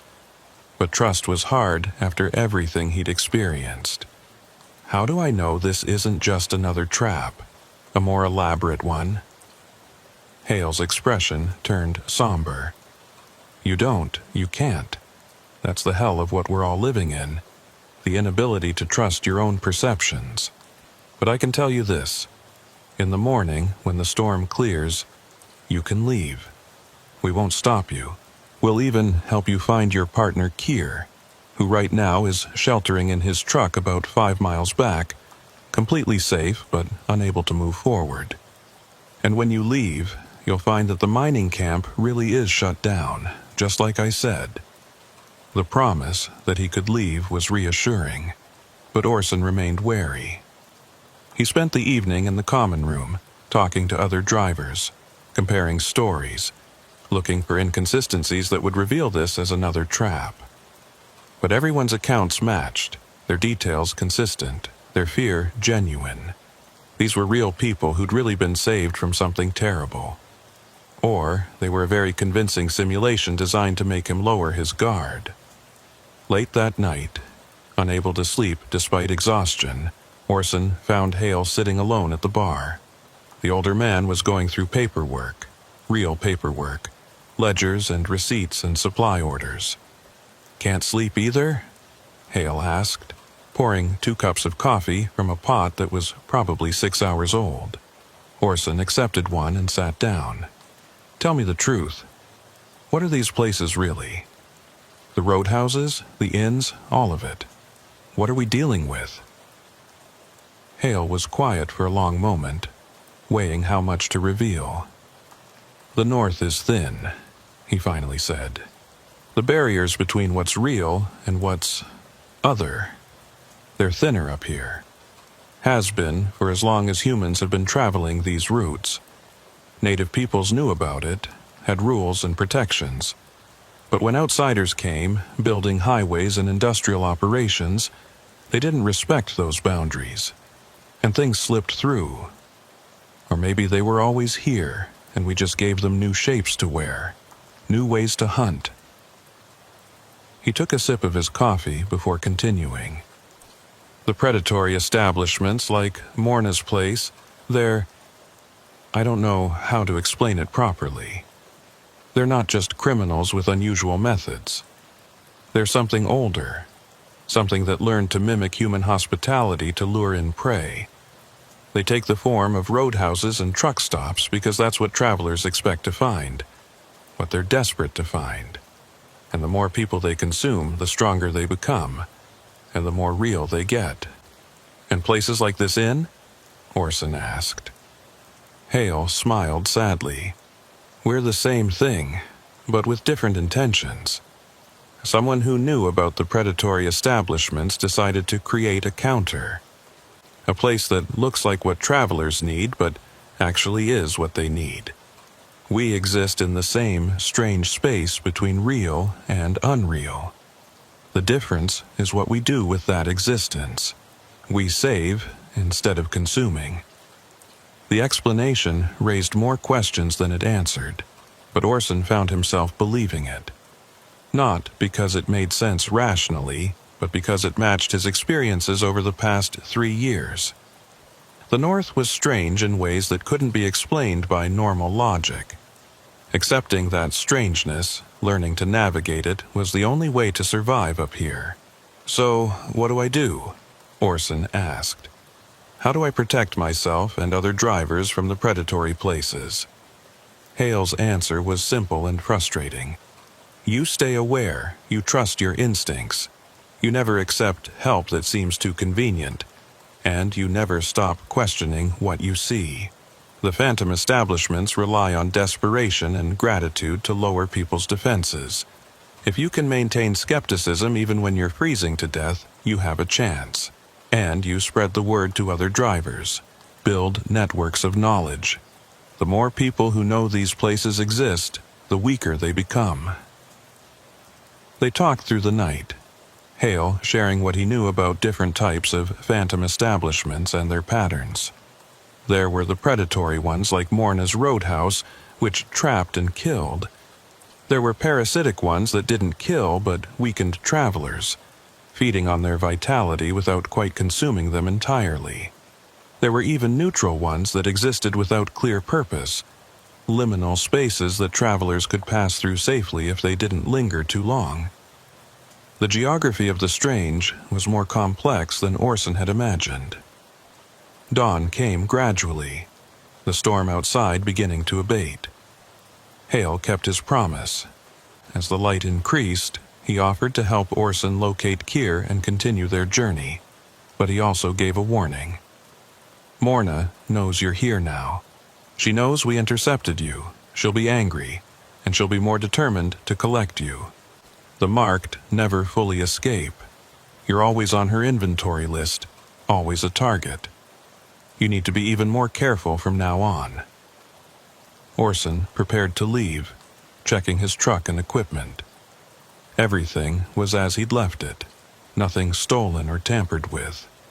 The other drivers were stirring, preparing for their own departures, and the scene was so utterly normal that it was surreal.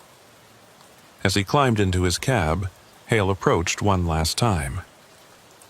One more thing. Detective Keene, your contact in the RCMP. She knows more than she's told you. She's not just investigating these cases out of professional duty. She's been touched by the phantom establishments too, lost someone to them. When you talk to her next, ask her about her brother. She'll understand that you know. Orson drove away from the Northern Shelter Inn, following the directions Hale had given him to where Kier was sheltering. He found his partner exactly where predicted, truck running, driver safe, but confused about why Orson had disappeared. I lost sight of you in the storm and had to stop, Kier explained.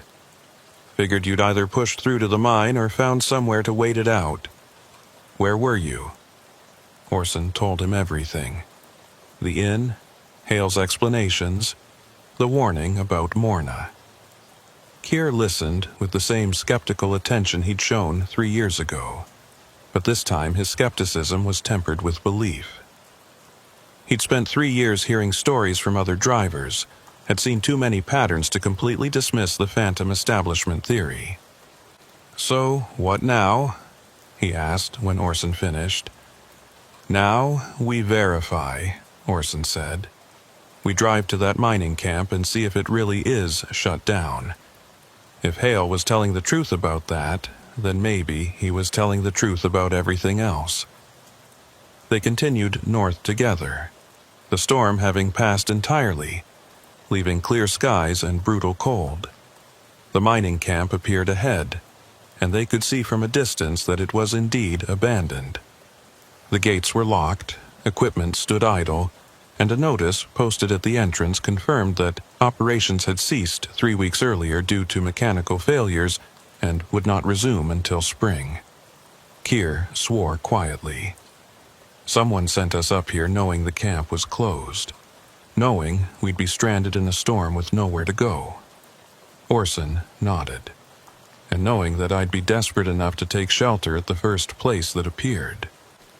They searched the abandoned camp and found evidence that someone had been there recently. Fresh tire tracks, signs of entry into the main office.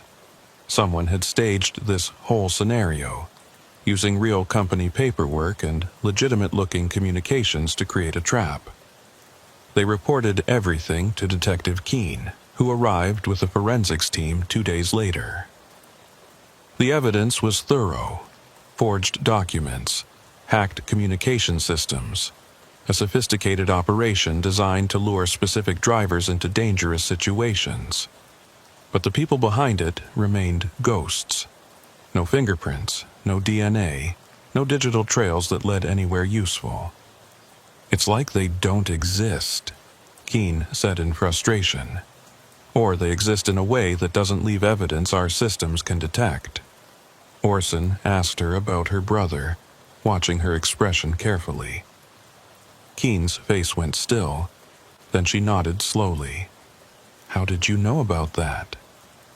Orson explained about Hale's comment, and Keene let out a long breath. "My brother disappeared 15 years ago. He was a trucker, ran routes through northern Saskatchewan. Last anyone heard from him, he was taking shelter from a blizzard at a place called Safe Haven Lodge. We never found the lodge, never found him. Eventually, the case went cold. That's why I'm obsessed with these disappearances. That's why I believe you when everyone else thinks you're crazy, because I know these places are real, even if I can't prove it." The revelation created a new bond between them. They were both survivors, both marked by encounters with the phantom establishments, both dedicated to protecting others from the same fate.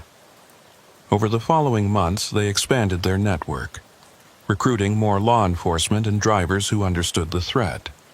They couldn't destroy the predatory establishments. Those seemed to be permanent features of the northern landscape.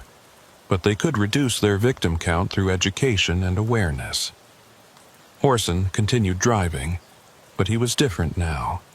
He'd learned to navigate the strange geography of the north, to recognize the signs of phantom establishments, to trust his instincts even when they contradicted physical evidence. He'd seen the Northern Shelter Inn twice more in the years that followed, always during storms when he was most vulnerable, always offering genuine refuge. And he'd avoided Morna's roadhouse several more times, recognizing her traps before they could close around him. But he knew she was still out there, still hunting. Sometimes he'd hear her voice on his CB radio late at night, talking about inventory management and the one that got away. Sometimes he'd see her sign during storms, just visible at the edge of his headlights before he could change routes and avoid it. She was patient, as she'd said. She could wait forever if necessary. And he was marked, part of her collection whether physically present in her cold storage or not. 5 years after his first encounter, Orson was hauling freight through the Yukon in early winter when he saw something that made him pull over. There, by the side of the highway, was a driver standing next to a broken-down truck. A young man, maybe 25, looking cold and desperate. It was late afternoon, and storm clouds were building. This driver wouldn't survive the night without help, but Orson had learned to be suspicious of everything, especially coincidental encounters. He approached cautiously, keeping his distance. "You need help?" The young driver nodded eagerly. "Yeah, man. Alternator died. No power, no heat. I've been stuck here for 2 hours. Can you give me a ride to the next town?" It all seemed legitimate. The disabled truck, the desperate driver, the reasonable request.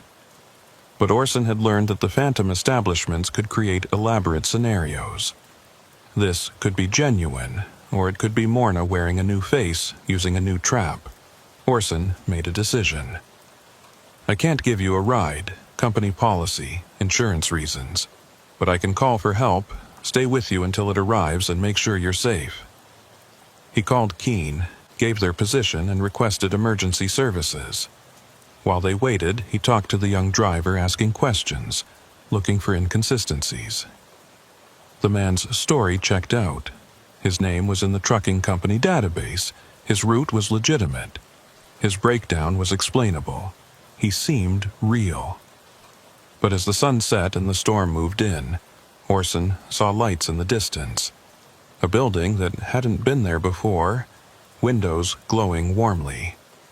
And he heard the young driver say, "Hey, look, there's a place up ahead. We could walk there, get warm while we wait for the tow truck." Orson grabbed his arm. "No, we stay with the trucks. That place, it's not safe." The young driver looked at him confused. "What do you mean? It's just a roadhouse."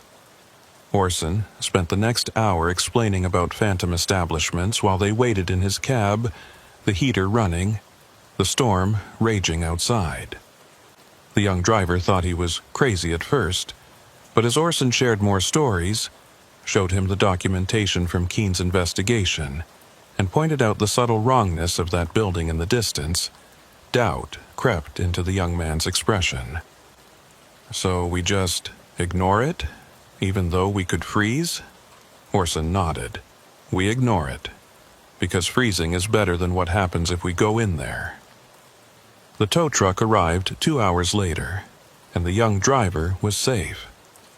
As they parted ways, the man thanked Orson and asked how he could learn more about these dangers. Orson gave him Keene's contact information and the websites where survivor networks shared information. One more driver educated. One more potential victim saved. It wasn't much against the vastness of what they faced, but it was something. Orson continued his route, watching the phantom roadhouse in his mirrors as he drove away. It flickered for a moment, showing its true nature, something hungry and ancient wearing the shape of hospitality. Then it was gone, dissolved back into the storm, waiting for the next desperate traveler who didn't know better than to accept its invitation. The highway stretched ahead, and Orson drove on through the northern night, marked but surviving, haunted but aware. Somewhere out there, Morna Quayle's roadhouse was relocating again, preparing new traps for new victims. And somewhere else, the Northern Shelter Inn was appearing to save someone who desperately needed saving. The battle between predator and refuge continued its eternal cycle across the frozen landscape. Orson was part of that cycle now, neither fully victim nor fully saved. He existed in the liminal space between, a driver who'd seen too much to ever feel safe, but knew too much to be easily trapped.